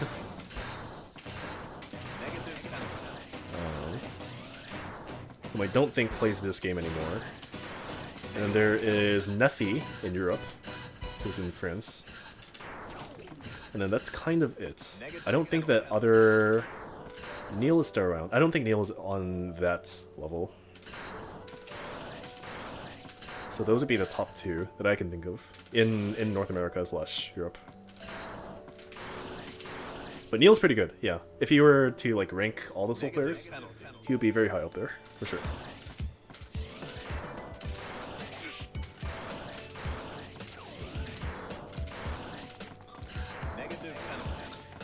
Neil's best Soul right now, aside from Devo. Really? I feel like the Soul rankings go like number 1 Deb. Like even if Deb were to come back to this game and just play, I think Deb would still be number 1. Number 2 is probably, well, I don't know how Neffy and Deb compare, but they'd be pretty close. And then it would be Marlon Soul up there. And then I think it would be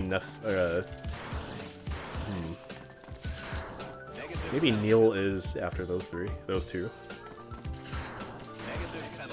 But like in terms of how much of a gap I think there is, I do think there's a pretty big gap between, say, Neffy and Deb, and then Neil. I think there is a notable jump there. It feels to me like. This is also heavily biased because I can only say these things based on my own experience. I don't like look at a lot of tournaments and stuff. So it could just be a case of, oh, these players are like X amount adjusted to playing versus Zato specifically. I put CT Warrior if he still played. He was pretty good too, yeah. I think he would be like somewhere around or under Neil. Do you think Nee would be good at 2D games? I think that anyone who is good at any fighting game is gonna be good in the other fighting game too.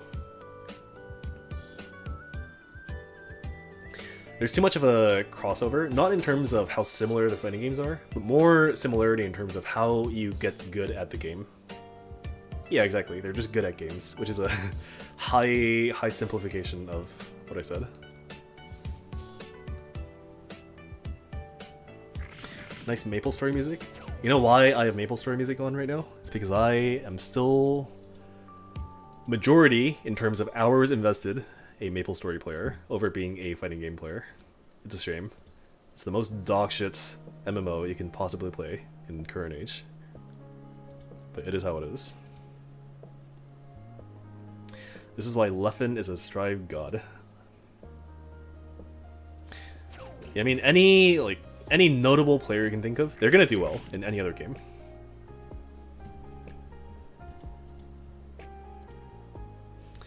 The learning process for them is too similar. But for some reason, he didn't like Exerd. I'd be more willing to believe that he didn't want to put the time into a game that he had no intention to play long term.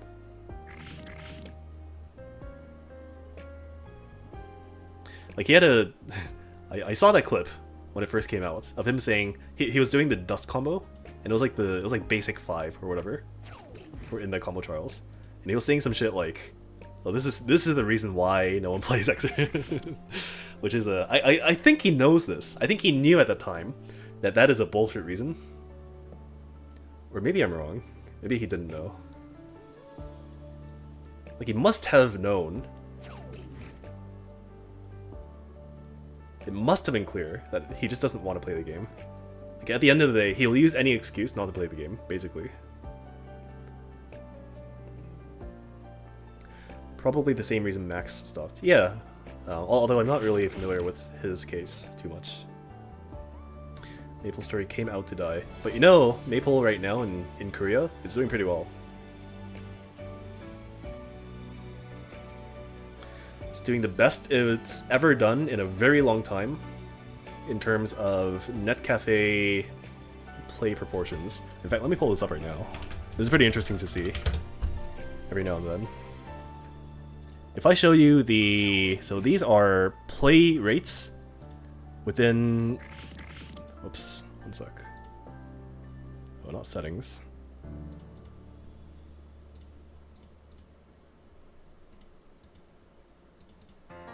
This is how much of each game people are playing in net cafes in Korea. So you'll see here. Oh, I can't scroll sideways for some reason. Okay.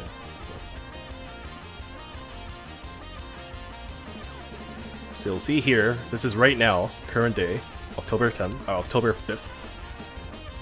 Number 1 is by far and large League of Legends, as it always has been.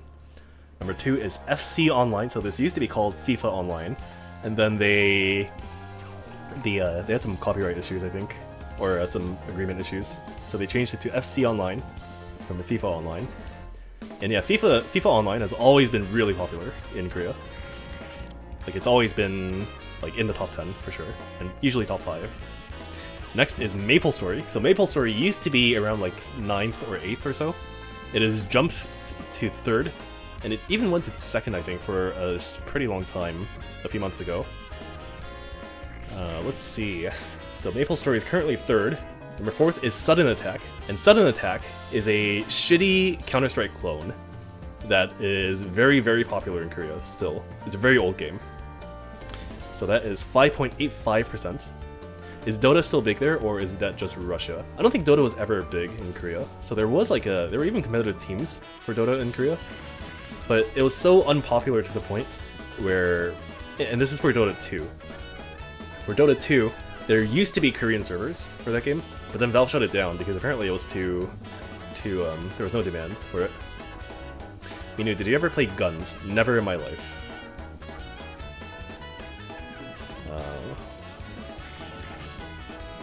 So that was Sudden Attack at 4th. Number 5th is Valorant at 5.8%.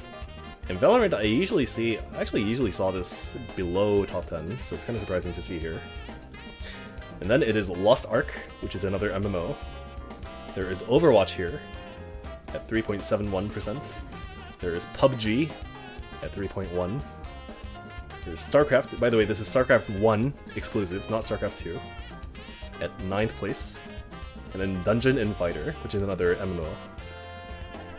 Overwatch in top 10 is incredible. Yeah, I agree. I'm actually kind of surprised that it's still that high. I think, you know, I think the reason it's still high up there is because when you go to a net cafe in Korea, it's a big part of the reason you go is to go play with your friends. And the number of games that you can choose from that are like kind of social in the same way that League is. Like you have a bunch of people that you can queue up together with. Overwatch is very suitable for that. Which is why I think it is that high up there. Yeah, it's a great casual game. When Blizzard kept pushing the competitive aspect of Overwatch, it was the most absurdly frustrating thing I've ever felt. Because they already had the infrastructure to make StarCraft competitive, to keep pushing StarCraft as their competitive title. But then they left StarCraft to die, and then tried to push Overwatch as the main competitive title of Blizzard. It was the most nonsensical thing I've ever seen at that point. And then they let StarCraft die, and then now Overwatch has basically died.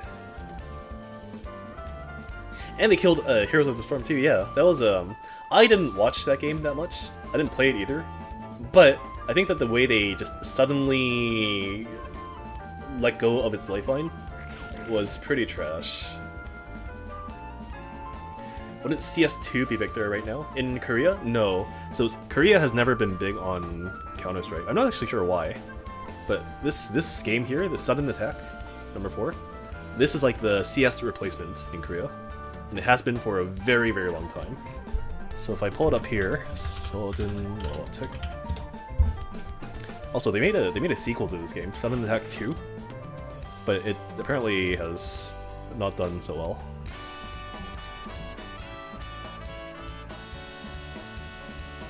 Okay, this game Sudden Attack launched 2005, and it's still going strong. Well, in terms of long-lasting games, MapleStory launched 2003. So 2003, 2005. This one is recent. This one is relatively recent. StarCraft was 1998. DNF is also really old. So like a lot of the old games are still doing really well in Korea. As opposed to if you compare it to the Western gaming sphere, I guess. A lot of the games tend to be newer in age, other than like if you count CS, I guess.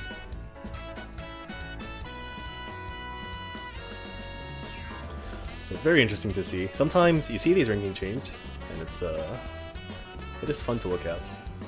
It's always depressing though to see how low StarCraft 2 is. So I think it's not even going to be here. Yeah, I don't see StarCraft 2 in the top 20. So it's going to be like top 40 or something. Oops. Come on.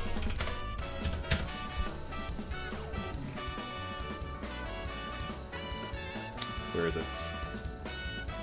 It's 22nd. So that StarCraft ranking here, this is StarCraft at 9. It does not include StarCraft 2. StarCraft 2 is at 22nd, which is very sad. Sudden Attack is greater than Counter-Strike 2. Damn. Oh yeah, they still do run tournaments for this game, even now, I think.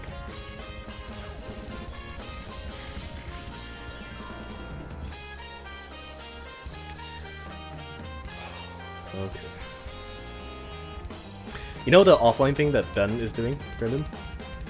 I think I am confirmed going to that. So it's gonna have been a very long time since I've gone to an offline thing for fighting games.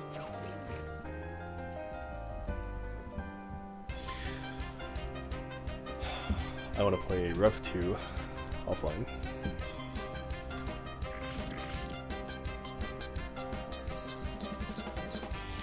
Okay, I am done. I need to go. You know what the most depressing part is? Right now, I need to leave because I need to do my MapleStory dailies. How depressing is that?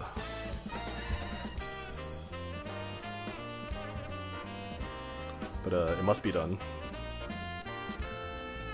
No, it's the furthest thing possible from touching grass. Just playing an MMO. Okay, goodbye. I am done. I'm probably gonna be back tomorrow. So I will see you all later.